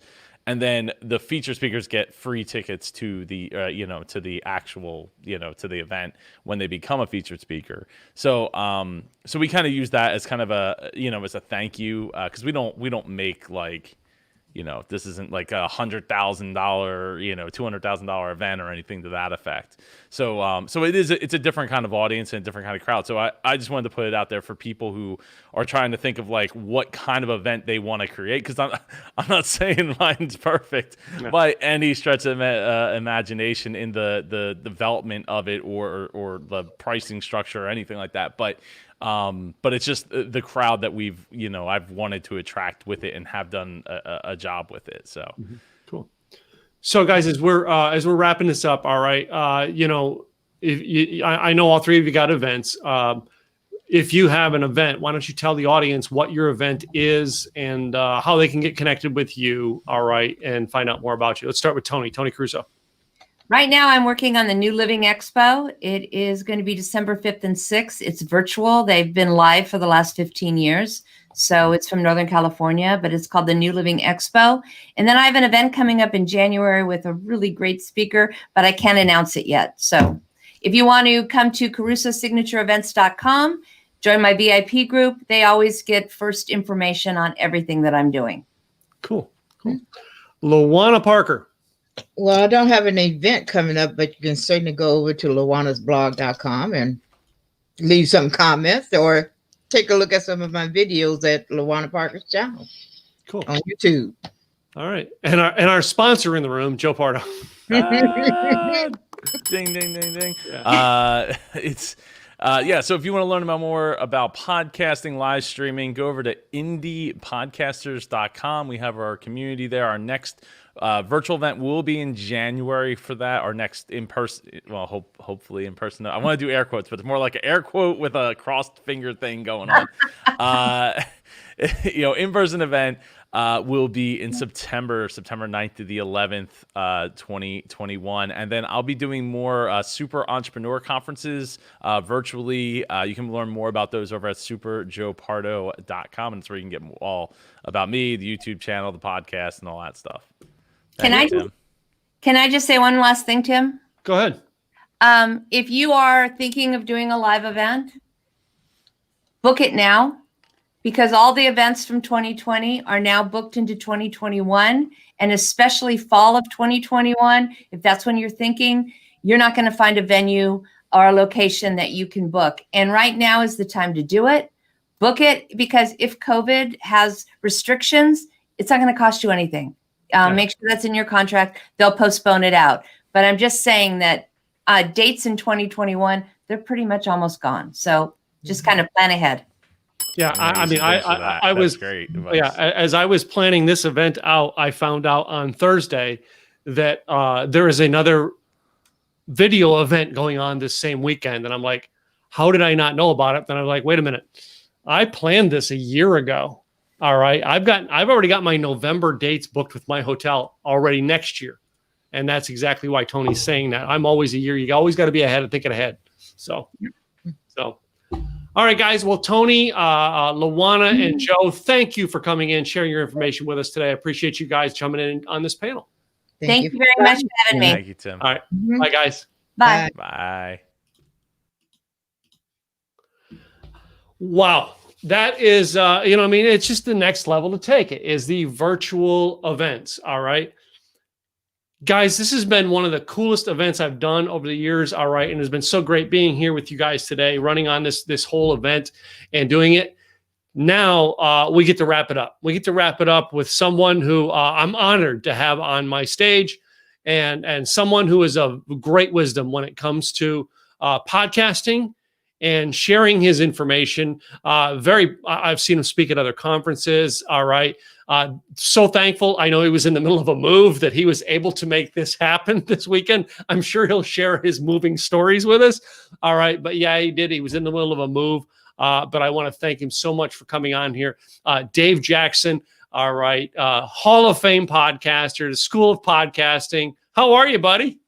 Good. I was this close to cleaning the refrigerator of my apartment. And I was like, clean the apartment, go talk. What? So I decided, I'll clean that tomorrow. So, but honored to be here as well. Always, I love speaking. One of my backgrounds is in teaching. So it was one of those where it's like, anytime I can kind of do a presentation, I flash back to the good old days of being in a classroom and things of that nature. So appreciate the time today. Cool. I appreciate it. So basically you're not sharing PowerPoint, or you've got it going through. I am. I actually have this cute little thing that I can do, or I can do this. Ooh, now I'm down. Ooh, look at, you're just too high tech for me. So today we're going to talk about going from a YouTuber basically to a podcaster.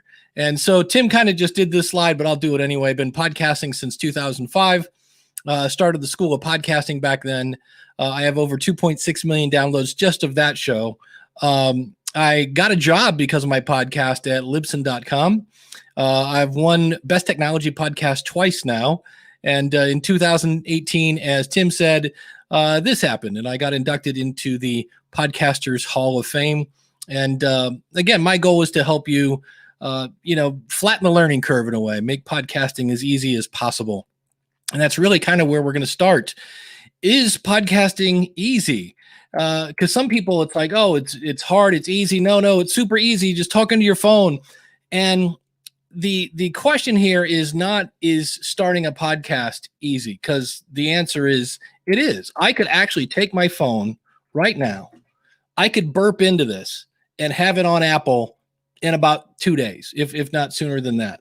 So starting a podcast, it's not hard. It's really not. The tools have made it super easy. Starting a good podcast, though, that takes a little more work. And what I mean by that is, he said clicking his mouse. Oh, it's funny. I'm clicking on my screen, looking at me. There's the one I want. Here are the three players here in the game here. And you have you, and you have your listeners, and right behind me, you have the goal there. And really what you have to do is you have to be able to answer these questions. First one, why are you podcasting? And if you go, I don't know, sounds fun. That's fine. But I'm probably here to tell you, you're going to do maybe 2 episodes before you go, this is a lot more work than I thought it was going to. I could be wrong, but if you can't say your why, you're probably not going to make it through the how. And then the second one, again, is your listeners. And I'm here to tell you, the better you understand who you're talking to, the better the content you can make. Let's take this out of podcasting for a second and take it into, instead of you being a podcast and serving up podcast, you're a chef and serving up food. So if you're making food and you're like, oh, you know what? I just love cooking food. I'm going to make some pasta. I'm going to make some steak. I'm going to make some lobster. I'm going to make this. I'm going to make that, some peanut butter and jelly. And then all of a sudden you come out and your first person, you go, here you go, have a peanut butter and jelly. And the person goes, oh, I have a food allergy. I can't eat peanuts. And you're like, oh, because I just want to cook everything. So the more you know your audience, the more you can avoid giving them food that's going to make them go, ugh, and swell up and vomit and all this other thing. The better you understand them, the better the content, and the more they're going to want more food from you, to go back to the chef analogy here. So again, you have your listeners, you have you, and then you have your goal, your why. And this is the hard part. Again, starting a podcast is not hard, but you have to be interesting. What can I do to hold the interest of my listeners to get them to do whatever the heck is I want them to do, whatever my goal is? And that goal could be, I want them to tell the world about my message. I want them to hire me as a coach. I want them to go see this movie. I want them to laugh. I want them to cry. I want them to think. I want to educate them. There's something there. What is it, again, that I can do that's going to be interesting enough to motivate them, to compel them to move towards your goal? And people always ask me, well, how long should I make my podcast? To which I answer, how long can you hold their attention? Because it's really what it boils down to. And people ask all the time, and I always say, well, let's think about this. If I'm doing a busy mom show and you read that 20 minutes is the average commute in America, and you're like, that's it, I'm going to do a 20-minute podcast. What busy mom has 20 minutes to listen to a podcast? You're going to be lucky if it's 5 minutes long. So you really, again, it goes back to the more you know your audience, you know what type of podcast, you know how often they can listen, how long it's going to listen. It really does come back to, why are you podcasting? Who are you talking to? And how can you hold their interest and motivate them in a way to get them going where you want them to go? So reciprocity, it's a fun word. It means that if you do enough for somebody, that they're going to feel compelled to do something nice for you. Better known as, if I scratch your back, you're going to scratch mine. And that's one of the things that happens with podcasting. When we're talking about, I realize a lot of people that may be watching this, you might be an entrepreneur And one of the beautiful things about podcasting is you go from having cold leads and you walk up to somebody and go, "Hi, want to buy my stuff?" And they go, "Who are you again?" Now you're getting past that whole "who are you again?" and you're building a relationship with your podcast. And the more content you give them that's really good because you know who you're talking to, the more they're going to feel compelled to buy from you. People buy from you when they know, like, and trust you. So, in fact, that's actually my next slide. So how do we then get them to know, like, and trust us? How do we do that with a podcast? And trust me, we're getting to YouTube in just a second. If you're like, "I thought this was about YouTube." Well, they're both very similar in that. So how do I get people to know, like, and trust me? Make your point with a story. Anytime, because like, how are they going to get to know me? It's just me. I'm in a spare bedroom. How's my audience across the globe going to get to know me? Anytime you can explain something with a story from your life, they get to know you. So I'll give you an example. I always talk about when you start a podcast or a YouTube channel for that matter, you're not going to get that many views on your first episode. You're just not. That's just the way it is.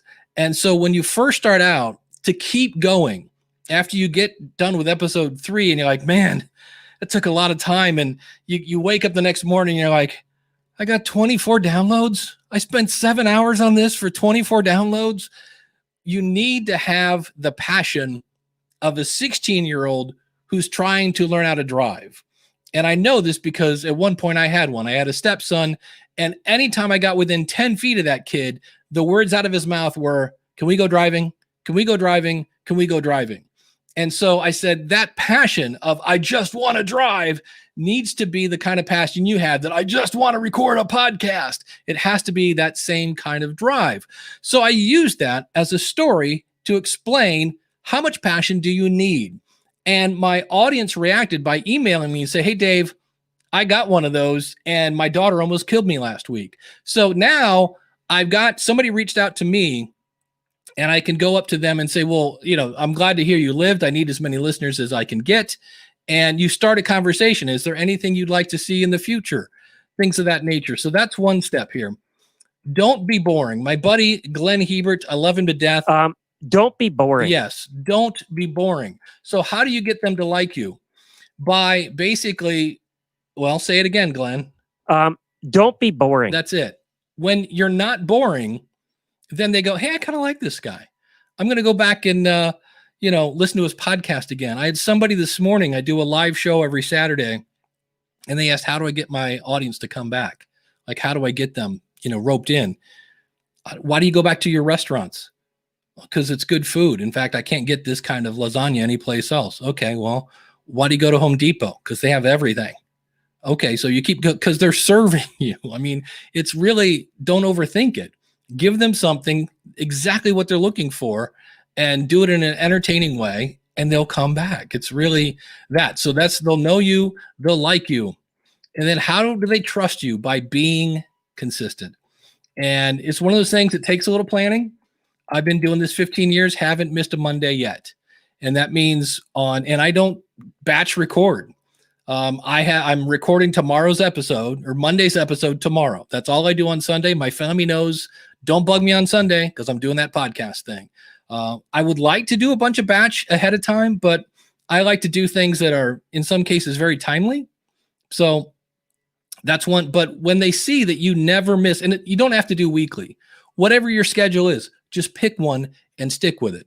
And then they know every Monday, Dave's in my inbox, Dave's on my phone, and they know, like, and trust you. So that's something, a way that you can earn their trust. So going from YouTube, and if you want to see my YouTube channel, go to schoolofpodcasting.com/DaveTube, because I decided to be cute with that, I guess. Or if you want to see me on Apple Podcasts or really any other service, just go to schoolofpodcasting.com/subscribe. And it's super easy. So we're like, wait, how do I convert a video to audio? And this is the part that when I looked into it, I'm like, this is actually really easy. How do you convert a Microsoft Word document to a PDF? You go to File, Save As, PDF, and poof, PDF. It's really about that easy. So what I did is I took some screenshots here of Audacity. And first of all, when you try to open the video, it will say, hey, you don't have the FFmpeg library installed. And you go, oh, okay. And it says, go to edit preferences. So you go to preferences and there's two buttons there. One says locate and download. And the directions say you should download the FFmpeg library. So I clicked on download, it downloaded it. I double clicked on it. Little progress bar came up. And when I went back to this screen, the locate button had changed and said, hey, we found it. Well, it found it because I just installed it. It's just that easy. So that was step one. And then when I open up the video file, it looked like this. And you go, Dave, that doesn't look like a video. And I go, because it just pulled the audio out of it. And now if I want to turn this into an MP3 file, all I have to do is click on File, come down to Export, and choose MP3. And then the format that I recommend is 128 kilobits per second stereo. And you'll see there is a little button here that says variable. Ignore that button. That is a bad button. That button will add headaches to your life. You want constant bit rate, not variable bit rate. And you're like, what's the big deal? If you choose variable bit rate, all of a sudden your audience is going to say, hey, like when I hit pause and then later come back and hit play, it keeps going back to the beginning. Or it's really weird. The file is 12 minutes long, but in Spotify, it says it's an 11 and a half minutes. All sorts of weird playback things that aren't like death defying, like you're not going to die, but they just cause weird headaches. Do not use it actually says VBR if you select it. And I said, and that's short for very bad recording. Do not use variable bit rate. It just creates lots of headaches. So let's talk about podcast versus YouTube, because you might be thinking, okay, cool. You know, it's content is content. And as much as we all we'll talk about, like, some people get really like just freaked out on the fact that people call YouTube a podcast. And we'll talk about that and why it is and how it's really not that big a deal. Between you and me, we're both content creators. But in the same way that, you know, Wendy's and McDonald's both do hamburgers, they're both also a little different. So we're going to talk about what are the differences and then also what are the things that are the same. So first things first here. Podcasting is not free. Now, I work for Libsyn, so people always go, "Oh, Dave, you're pimping Libsyn because you know you work there." No, I always tell people because they were the best, I decided to work there. You can actually get a free month at Libsyn by using the coupon code SOP free, but it's not free. YouTube is free. Podcasting is not. Podcasting has its own audience, and what I love about this is I've had people working at Libsyn and they go, there is something wrong with your system. And I go, why is that? What's going on? Like, I want to help. And they go, you don't understand. I have 22,000 followers on Instagram. And I go, wow, that's pretty amazing. What's the problem? I'm getting 310 downloads. And I'm just pulling these numbers out of my rear end here. And I'm like, okay, that's, you know, for your first episode, that's actually pretty good. And they're like, no, I have 22,000, insert really large number here, and I'm getting very small number. And it's almost like, do you know who I am? And I'm like, it's not the same thing, because I'll give you an example. I've listened to podcasts for 15 years. I just really started watching a lot of YouTube in the past, since about March. When did COVID start? I found out I could get YouTube on my Fire Stick from Amazon. And it was like, oh, this is sweet. Subscribe to a bunch of channels. Now, that doesn't mean I never watched YouTube, but I'm now watching YouTube on a daily basis. I didn't do that in the past. I was very much a podcaster, and then there was YouTube. And so one of the great things about starting a podcast from your YouTube channel is you're going to get in front of people that may not have ever, I know, I'm sorry to say this, have ever heard of you on YouTube. But they're into podcasting, and all of a sudden you're like, oh, wow, look at this. Pretty cool. So just because you have a big YouTube presence, don't get discouraged if that first episode you're like, oh, crap, I got 34 downloads. This is depressing. So things are going to be a little different. Avoid visual stuff. I live in near Cleveland, Ohio, and there is a Rover's Morning Glory in the morning. And I'm not making this up. This is a true story. they had a contest where, the morning zoo people, and it's, you got Dieter and all these people and, yo, what's up, Rover, dude? And they had to drink a gallon of milk. Now, this is going to get kind of gross because it is the morning zoo. They had to drink a gallon of milk. Turns out you can't drink a gallon of milk without throwing up. So then you vomited into some sort of bucket. Then they took a leaf blower and rigged it so that you could dump something into the leaf blower and it would then blow, in this case, your vomit out the other end of the leaf blower, where you were sitting with goggles, getting blown in the I'm not making this up. This is making us getting hit in the face with your own vomit. The beauty of it was that when they tried this, they dumped it into the leaf blower and the leaf blower kicked it up straight into the ceiling. And Mark Maron was waiting to come in next. And I was like, when I met Mark Maron at Podcast Movement, I said, for the people of Cleveland, we're not all morons. But the bottom line of this is it's a very visual thing. And this is what it sounded like on the radio. Did you? Oh, look, no. Oh, and it's, and I'm in the car going, well, this is rather boring. And the reason they do that is they want you to sign up for RMG TV for $5 a month. It's all, but it was really boring for that. So try to avoid the super visual stuff because it's audio. Now, for the record, what if I do something that's very visual? That's fine. Don't put that out as a podcast. Don't be boring. All right. So the next one here.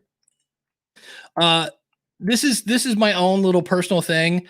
I try to avoid saying, hey guys, because and if you watch every YouTube channel, it all starts off with, hey guys, today we're going to talk about, right? Hey guys. Well, I don't know about you, but I don't listen to podcasts in a group of people. So it's a little personal pet peeve of mine. And I just think if I say, thank you so much for being here versus when I say, hey guys, now I feel like you're talking to, I don't know, these people behind me and me. Or if I say, hey, thank you so much for listening today, I kind of feel like you're just talking to me and it's a little more intimate. Not a deal breaker, just something that I think can help build that relationship with your audience. There's much less feedback in podcasting. So keep that in mind that you want to make it super easy for people to contact you. I put out an episode, basically, I think it was Wednesday, and I've already gotten probably 6 different replies to that YouTube video, and it was comparing the Rodecaster to the new PodTrack P8. And the other thing you have to know on YouTube, people are not worried at all about letting you know that they think you're an idiot. So like in my case, they're like, you didn't even bring up the warranty, man. And I was like, that's a really good point. So they will let you know if you miss something and things like that. So you need a little thicker skin if you're going to be on YouTube. But if we're going from YouTube to podcasting, you're going to love it because you're not going to get that much feedback. So all those trolly people, I very rarely get somebody who goes, Dave, your podcast stinks, because A, I know who I'm talking to and hopefully it doesn't stink. But number 2, if they don't like your podcast, they're just going to swipe and delete. Where YouTube, for some reason, people feel obsessed to let you know you suck. So keep that in mind. You're going to get less feedback. 31 million. I couldn't believe this when I looked it up last night. 31 million YouTube channels. And that's as of 2019. So with COVID, who knows how many people have started a YouTube video, where versus 1.5 million podcasts. And according to Daniel J. Lewis, 900,000 of them have put out an episode in the last 90 days. So definitely on one hand, you could say, more people watch YouTube. So, but that's a lot more competition over on YouTube. And in fact, speaking of that, keep in mind, in theory, you can't watch YouTube while you drive, or at least you shouldn't. And that's why podcasting is, in some cases, you have more availability. I used to approach bloggers and I mean, like, I found your blog. This is great content. You should make a podcast. And they go, I'm just a writer. And I go, you know what? I get that, but I can't read your blog on the way to work, but I could listen to it if it was a podcast. So one advantage podcast has over YouTube is you can listen to a podcast in the car. You probably shouldn't be watching YouTube as you're driving to work. There's much, and by that I mean much better stats in YouTube, like creepy, like creepy. They know who you are. They know your history. Think about that. YouTube knows your search history. They know how old you are. They know how far you watch. They know everything about you. Creepy stats in YouTube. So that is not going to be the case with podcasting. With podcasting, you're going to see how many people downloaded your show, what country they live in, maybe what city, and what app they used. But other than that, you're not going to get much information. With YouTube, you can tell it's live. With podcasting, it can be live and yet seem invisible. So what I mean by this is when you pull up Apple Podcasts, there are kind of two views to it. Oh, I just updated my phone and everything looks completely different now. Loving it. But the beauty of it is Apple Podcasts, which forget it, you guys know what it looks like, has two views. One is the search view on the app. If you're still on a PC in iTunes, it's still around. The store view. So you have search/store. That is always about, worst case scenario, 24 hours behind your actual podcast. Your subscribers in the library view, both on iTunes and in Apple Podcasts, get your episode about 15 minutes after you put it out there. So with YouTube, you know, like, hey, it's good. You click on a link, boom, there's your video. With podcasting, you could say, publish. Your media host shows it's published, and you could go to Apple Podcast and it's not there yet. Because there's some, this has to talk to that, which talks to that, and then the RSS and that whole 9 yards. So that's so don't freak out when you put out an episode and you're like, hey, where's my episode? No, it's coming. So hang in there. Another thing that makes them different, call your show a show, not a podcast. Now, some people will lose their mind because YouTube is not a podcast. And technically, it's not. It doesn't have an RSS feed. And if we put our geek hat on and say, without an RSS feed, you can't submit it to Apple Podcasts. And if you're not an Apple Podcast, well, then you're not a podcast. And you know what? That's absolutely true. However, I've gone through years of marriage counseling, and if your wife thinks that you don't care about her, but you know that you do, but she thinks you don't, guess what? In her mind, it's true. And you have to work from that. And so that's the way it is with podcasting. We're both content creators. And if somebody is watching a YouTube channel and they go, man, I love your podcast, some people, their head will explode and they'll go, it's not a podcast. There's no RSS feed. But on the other hand, if that person watching, the consumer, thinks it's a podcast, guess what? It's a podcast. Don't get hung up on the word. We're all podcasts, or we're all content creators. So I just say, to avoid the people that go, that's not a podcast, call it a show. Welcome to the show. If you think about that, you could say, hey, welcome to the show. Welcome to the program. I'm glad you're here. But if you don't worry about upsetting, OG podcasters, then just call it a podcast. A couple other things here. The average CPM. CPM stands for cost per thousand views on YouTube. And that is $18. And if it was a 30-second ad, it's the exact same price, $18 per 30-second ad. Or on podcasting, most ads are 60 seconds. It's hard to get any kind of information in 30 seconds unless you talk as fast as I do. It's 25. So keep that in mind. It's about the same. With YouTube, you kind of know how many subscribers you have. With podcasting, you kind of don't. In fact, you don't, period.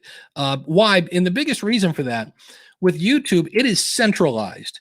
If you're watching YouTube on your phone, on a tablet, on a computer, everything leads to YouTube. So you can see how many subscribers you have. With podcasting, yes, you have a media host, but people are listening on Apple, on Spotify, on Google, on Amazon. And yes, all the stats are centralized, but in terms of all that other information, the creepy stats, you can't get that because it's not just one thing. Even though it is, your media host, it's just not the same. And because YouTube, again, kind of has that creepy factor going for it. So keep that in mind. 73% of adults in the US use YouTube, 51% on a daily basis. Where in podcasting, 51% have ever listened to a podcast and only 22% weekly. Now, keep that in mind that when we say only 22%, that's still like 62 million people. It's not exactly a small number, but just realize it's a huge amount of people on YouTube and podcasting is still somewhat in its infancy. We're 15 years in, but we're slowly, it's getting bigger and bigger every year. So keep that in mind. You're going to have more people on YouTube. So what do these two have in common? Again, I say they're both content creation. So here's some things to think about as I was looking at this and doing some research. Your titles matter. And I cannot state this enough. If you turn on a radio, for those of you that remember radio, if you turn on a TV, something starts blaring out of the speaker. Not the case. I mean, I just fired up here. I'll fire up Overcast is my favorite app. And when I do that, look, nothing happens. I have to click play on something. Now I'm in the middle of an episode, but if I come here and scroll through any of the hundreds of podcasts here, what do you see? Titles. And I don't care that it's episode 16. I really don't. That's really an old metric from back when Apple made a MP3 player that was about as big as your iPod's case, and there was no screen on it. So people had to say what the episode number was so that people out jogging could then skip. Oh, this is episode 6. I've already heard this. Skip. Episode 7. It's heard this one. Episode 8. Good. This is the one I want to hear. So, but I see this all the time. People will put the name of the show. So let's say I put School of Podcasting as the name of my show. The name of the episode is School of Podcasting, episode 748. That does not make me want to click. Think of it like the old, 1920s, extra, read all about it. There were these things called newspapers, children, and people would scream out the titles and the headlines to get you to come buy it. You want to make people want to click. Keep that in mind. Get to the content. Forget the backstory. Forget the entrees. Get to the meat and potatoes. I cannot say this enough. I hear so many. Joe was talking about this earlier. The guys that need 40 minutes to do a presentation, and they're like, 4 years old, I opened up my first lemonade stand. Don't care. I really don't. I don't care. This sounds so mean, but it is true. If you look inside your head, you're going to go, yeah, he's right. I don't care about you until you give me some value. Then I'm going to go, who is this person? But so often we go into content with like, well, Dr. Smith, tell me, well, I went to school in Delaware. So what? What does that do for me? If we go back to radio, WIFN, what's in it for me? Get to the content. Have you ever seen Saving Private Ryan, where it starts off with that big, long thing? Well, the year was 1941. The Nazis had taken, no. Saving Private Ryan comes out, grabs you by the throat, and hits you in the face. And then they go, oh, let's give you a little backstory as you need it, as you go along. So again, with YouTube, if you think about it, you don't see people starting off of YouTube. Hey guys, glad you're here. Hey, it's 70 degrees outside. You know what? And I'm drinking water. No, they don't. They get right to the meat and potatoes on YouTube. Do the same thing with your podcast. Ask people to subscribe and tell a friend. So many people think with podcasting, because if you watch YouTube, click the button, smash the bell. Everybody does. Why? Because you want people to get notified and you want that content getting to your audience. And it's the same thing on podcasting. So many people, I hear it over and over and over. Please rate and review us. It helps us. It helps people find the show. My friends, that's not true. It's just not true. And by that, I mean, it's a lie. I don't know who started that, but it's not true. Subscribers will help you go up the charts, not rating. Ratings and reviews are not completely worthless. They're great if you're looking for advertisers because it shows that your audience is engaged, but you really, really want people to subscribe so that when you put out a next episode and they fire up their phone, it comes down to your phone. And then tell a friend. So many podcasters, 70% of people find about new podcasts via word of mouth. So tell them to engage their word of mouth, and they will, because they know, like, and trust you. So keep that in mind. Those, again, are the same on both YouTube. Good production will not save bad content. So I could go out and spend $1,000 on a camera. This is a $90 webcam. I could spend $1 gazillion on lighting and all sorts of stuff. But if my content is not good, it doesn't matter. I am a very pretty, I'm a very polished turd, for lack of a better phrase, and it's just not going to work. In the same way, I can go out and spend $300 on a microphone and $600 on a thing and sit here and play jingles all day. And Don't be boring. if I'm boring, it doesn't matter how good I sound. Nobody's ever said, "Hey, have you heard this show?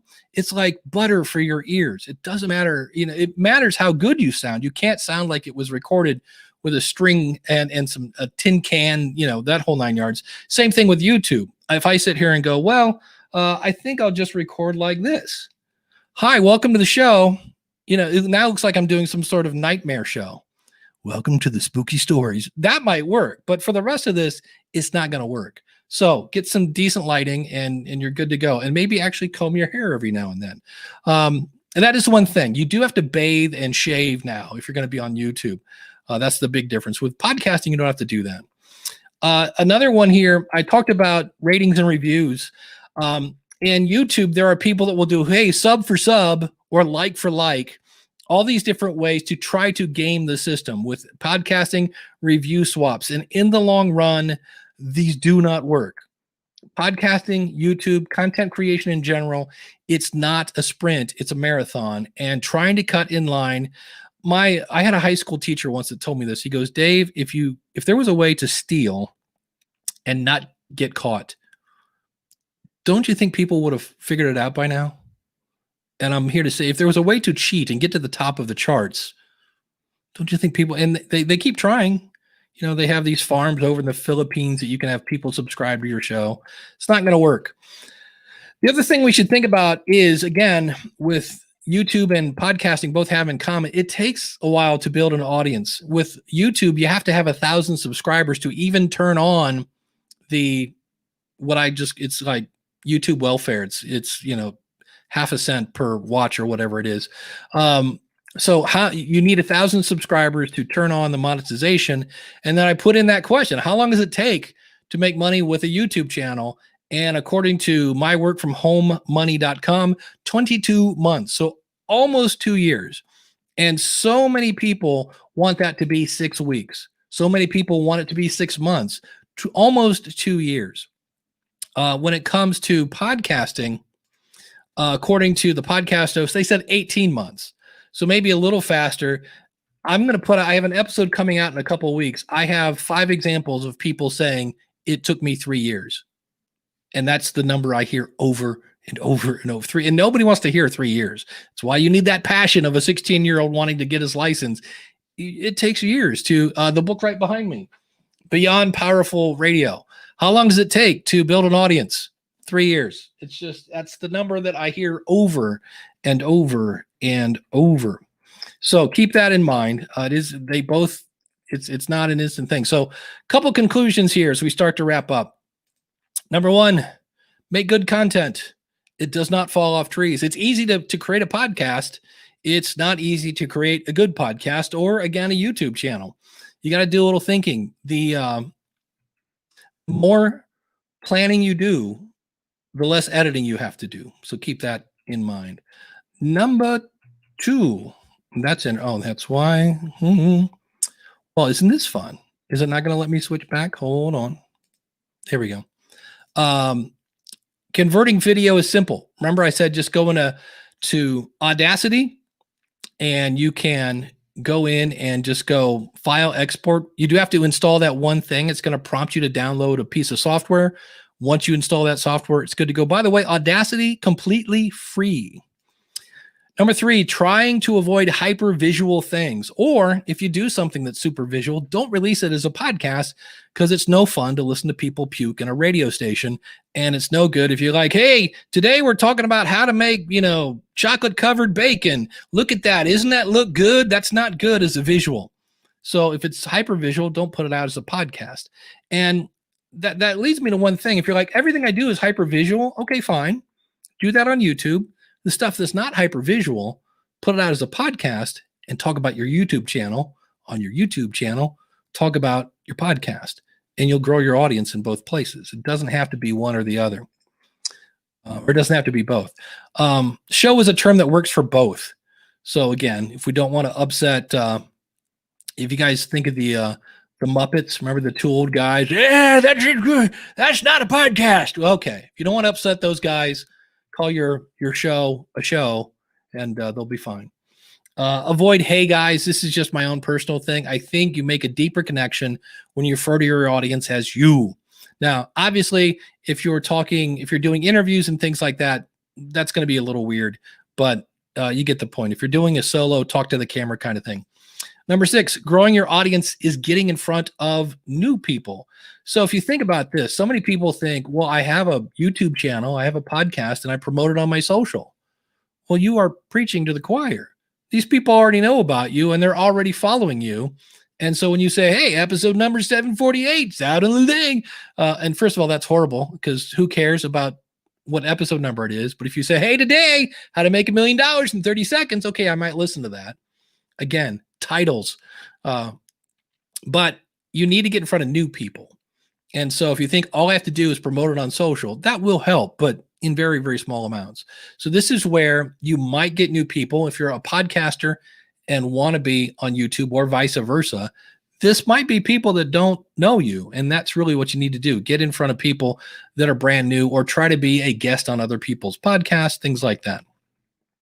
All right. Number 7, in both cases, again, it takes time. This is not going to be 6 weeks. It's not going to be 6 months. The good news is it's not going to be 6 years. It will probably be something less than that, but it also comes back to the why. Why are you doing your podcast? So that's, I'll be happy to answer any questions here. If you want to follow me, all you have to do is text SOP, that's short for School of Podcasting. Text SOP to 31996. And of course, the book there is brand new. It's on Amazon, just released a few months ago. Profit from Your Podcast, Proven Strategies to Turn Listeners into Livelihoods. Getting rather decent reviews, if I do say so myself. And I'll be happy to answer any questions that you guys have.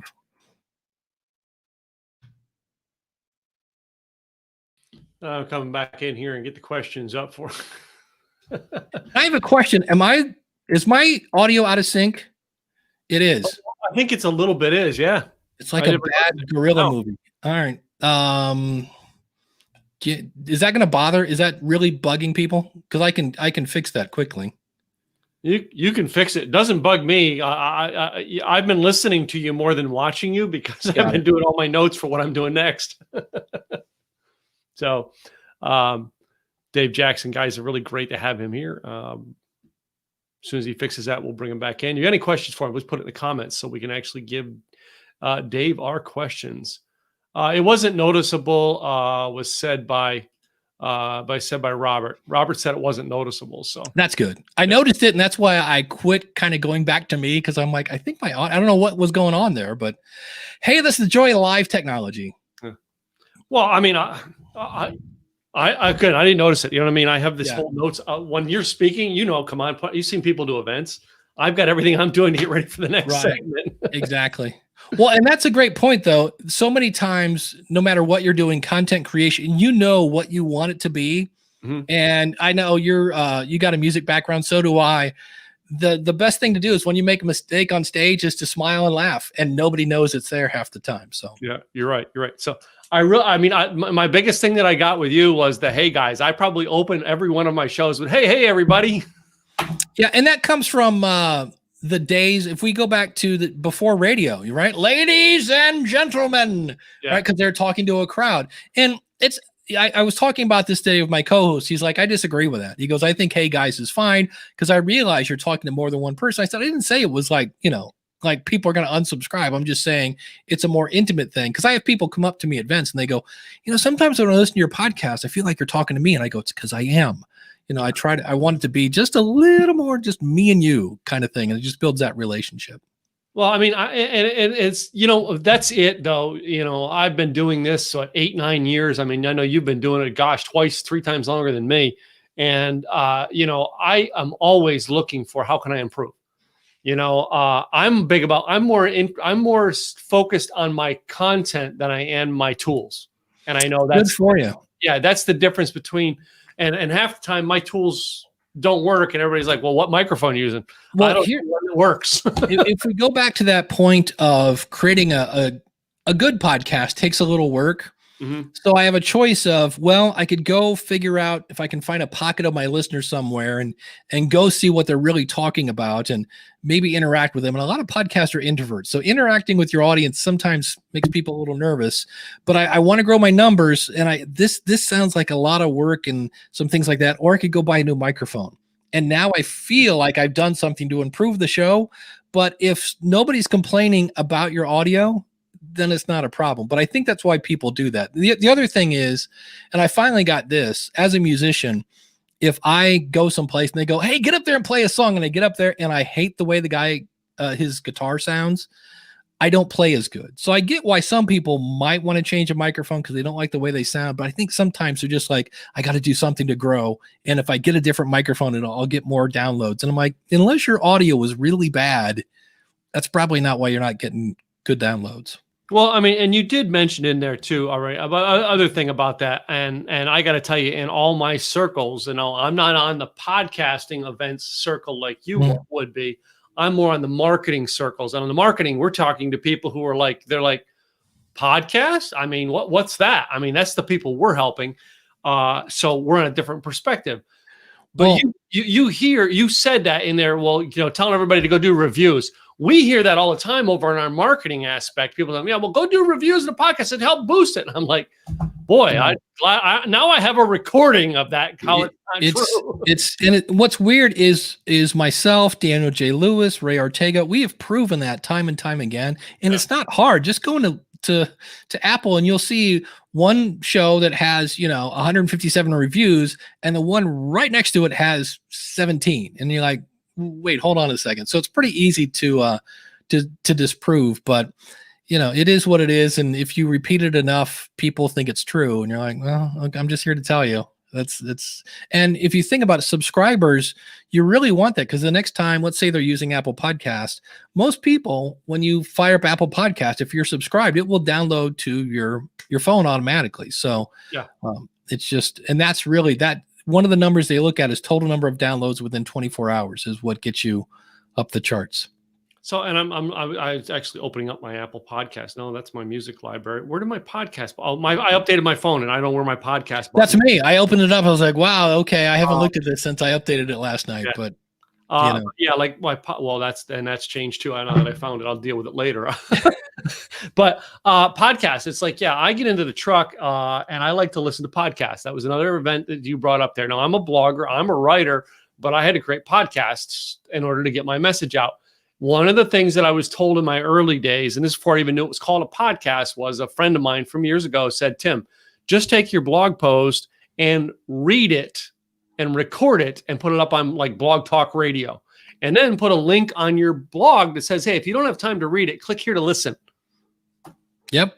I mean, that was how I got started down this path. And I'm like, wow, that's an interesting concept. And now that you say that today, you bring up the fact of, there's a lot of people who would love to consume the content that I provide, but they're riding in their car, and that's the time they consume content. Yeah. And the key to that is you just can't make it sound like you're reading it, because that will be, but my first podcast was, I had a newsletter and I had a website for musicians, and I just took the same exact content and put it out as a podcast. And so we're kind of talking about that today. Hey, I've got a YouTube channel. Just take that content, put it out, and you might find a completely new audience that likes your stuff. They just didn't know you existed over there. They didn't know you had a blog. They didn't know you had a YouTube channel. And all of a sudden you're in their lane. They're like, hey, check this out. This is exactly what I'm looking for. Or the flip is like, we've taught here all weekend, and part of our process is sharing this, Dave, of why not record the video and then have it transcribed and make that the blog post. Yep. Just an idea, folks. Absolutely. It's especially it's one of those things that, for me, I don't like transcripts as the absolute blog post, because we don't talk like we write and we don't write like we talk. But if you beat that into shape so it's readable, because for me, when I see a transcript and it's Dave said this, Tim, I'm like, that's not an easy read. And I'm like, no, I'm out of here. But, if I were to beat that into something that was readable, absolutely. And I've done that a few times. So, yeah. I have my daughter transcribes the ones that I do. I don't think I've transcribed any of my interviews. I transcribe my personal Nice. broadcasts is. So they work out, but you're right. They do tend to sound like it's been that way. And either way, no matter which way you do it, you got to make it personalized. Yeah. Yeah. Great point. So, well, Dave, I appreciate you taking part of your Saturday coming by and sharing with us. I got to go clean the refrigerator, man. That's like, I'm so pumped to get back to that because I opened it up and I was like, really? Oh, wow. When was the last time I cleaned the refrigerator? But Tim, I appreciate you having me on and coming in. I always like bat and clean up. So, a great event. And thanks again. I appreciate it. Thank you for being our keynote. And I know this was kind of last minute. I'm glad you fit us in the midst of your moving. So. Thanks for having me. All right. Take care. Take care, man. So, ladies and gentlemen, thank you, Dave Jackson. First of all, guys, I do want to, as I wrap up today, to give a thank you to a lot of the people who've been here today. And, it's been a great event. All right. I shared with you my 6 points on making simple, easy marketing online. All right. I brought into you some of the speakers that would help you do it. So it's not all about me helping you. It's about people getting you the help you need. And it's not always from me. So another blog and video con is in the books. Thank you all for those of you who attended. All right. If you're watching this, you've watched this on if you watch this on a recording, by all means, stay tuned. We do these again. All right. For those of you who watch these in the virtual space while we were online, I so appreciate you coming up. All right. Because this is a part of a virtual membership. If you just watch the previews of this, all right, and you want to find out more about our virtual events, we do them every month. And we broadcast them out in our Facebook group and into a private page. You can find out more about that, all right, by going to simpleeasyevents.com. It'll actually have our next one up there, all right, and we'll be broadcasting and sharing about that. By Monday, we will have there so you can apply to speak. If you've attended, you're a speaker, all right, and it's along the lines of, what we teach, blogs, vlogs, podcasting, and it has to be along those lines of creating content. We take speaker applications. Each month we have 5 choices of speakers. So, you got as good as chances as 5 other people. So we choose the 5 best. Blog and Video Con was created in 2018 as an event, all right, to help you build your online presence using blogs, vlogs, and podcasts. Live stream video, things like that to get your message out in an online format. When I started it back in 2018, I had no idea where it was going to go or what it's done, and it's taken on a world of its own to be live events and virtual. So virtually, we do the events virtually every month. The only 2 months that starting in 2021 that we will not be doing virtual is May and November when we do actual live events. All right. Like this normally would have been a live event hosted here in the Dallas area. But the virtual ones were held 10 months a year and you can attend them. I want to say thank you to everybody who helped make it possible. Thank you again to our sponsors, Independent Podcasters Community and Readily Random Media. Thank you to our speakers, Gina St. George, Paul Fink, Ross Brand, Joe Pardo, Lisa Reed, Larry Roberts, Terry Harden, and Dave Jackson. Thank you guys for coming in, sharing your information with our community here over the past 2 days.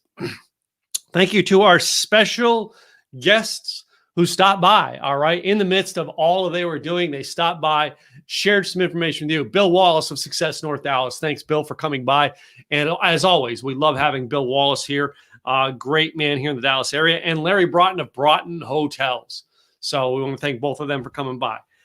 Thank you to our panelists, those people who came by to give us information on our panelists, Terry Harden, Larry Roberts, LaWanna Parker, Dr. Judy Cook, John Ivor Chester, Joe Pardo, Tony Caruso, all right, and many others who participated in making this happen. Thank you for being my wingman every now and then, popping in when I needed someone to be an MC, John Ivor Chester. And thank you to my mastermind and inner circle members. You are the best mastermind on the planet. Thank you for everything you do, all right, and the strides you are taking to be successful in your life, your business, and in making our world a better place. To you, the attendees, I thank you for attending. If you would like to be part of our mastermind, please go to timgillette.com/mastermind to get previews onto it. And if you actually need, and I meant to pull this up, but I didn't. If you need to actually schedule a one-on-one time with me to see if this mastermind is right for you, we actually have a place to do it, but I just don't have the links right now. But by all means, reach out to me on the social channels. I will get you set up with my calendar to book a spot, and we'll sit down or talk over a Zoom room and answer your questions to see if the mastermind might be for you. In the meantime, thanks for attending over the last 2 days. Go out and make this, what you've learned, all right, something that impacts the world by changing your world. I'm Tim Gillette with Simple Easy Marketing, and I thank you. Goodbye and good night.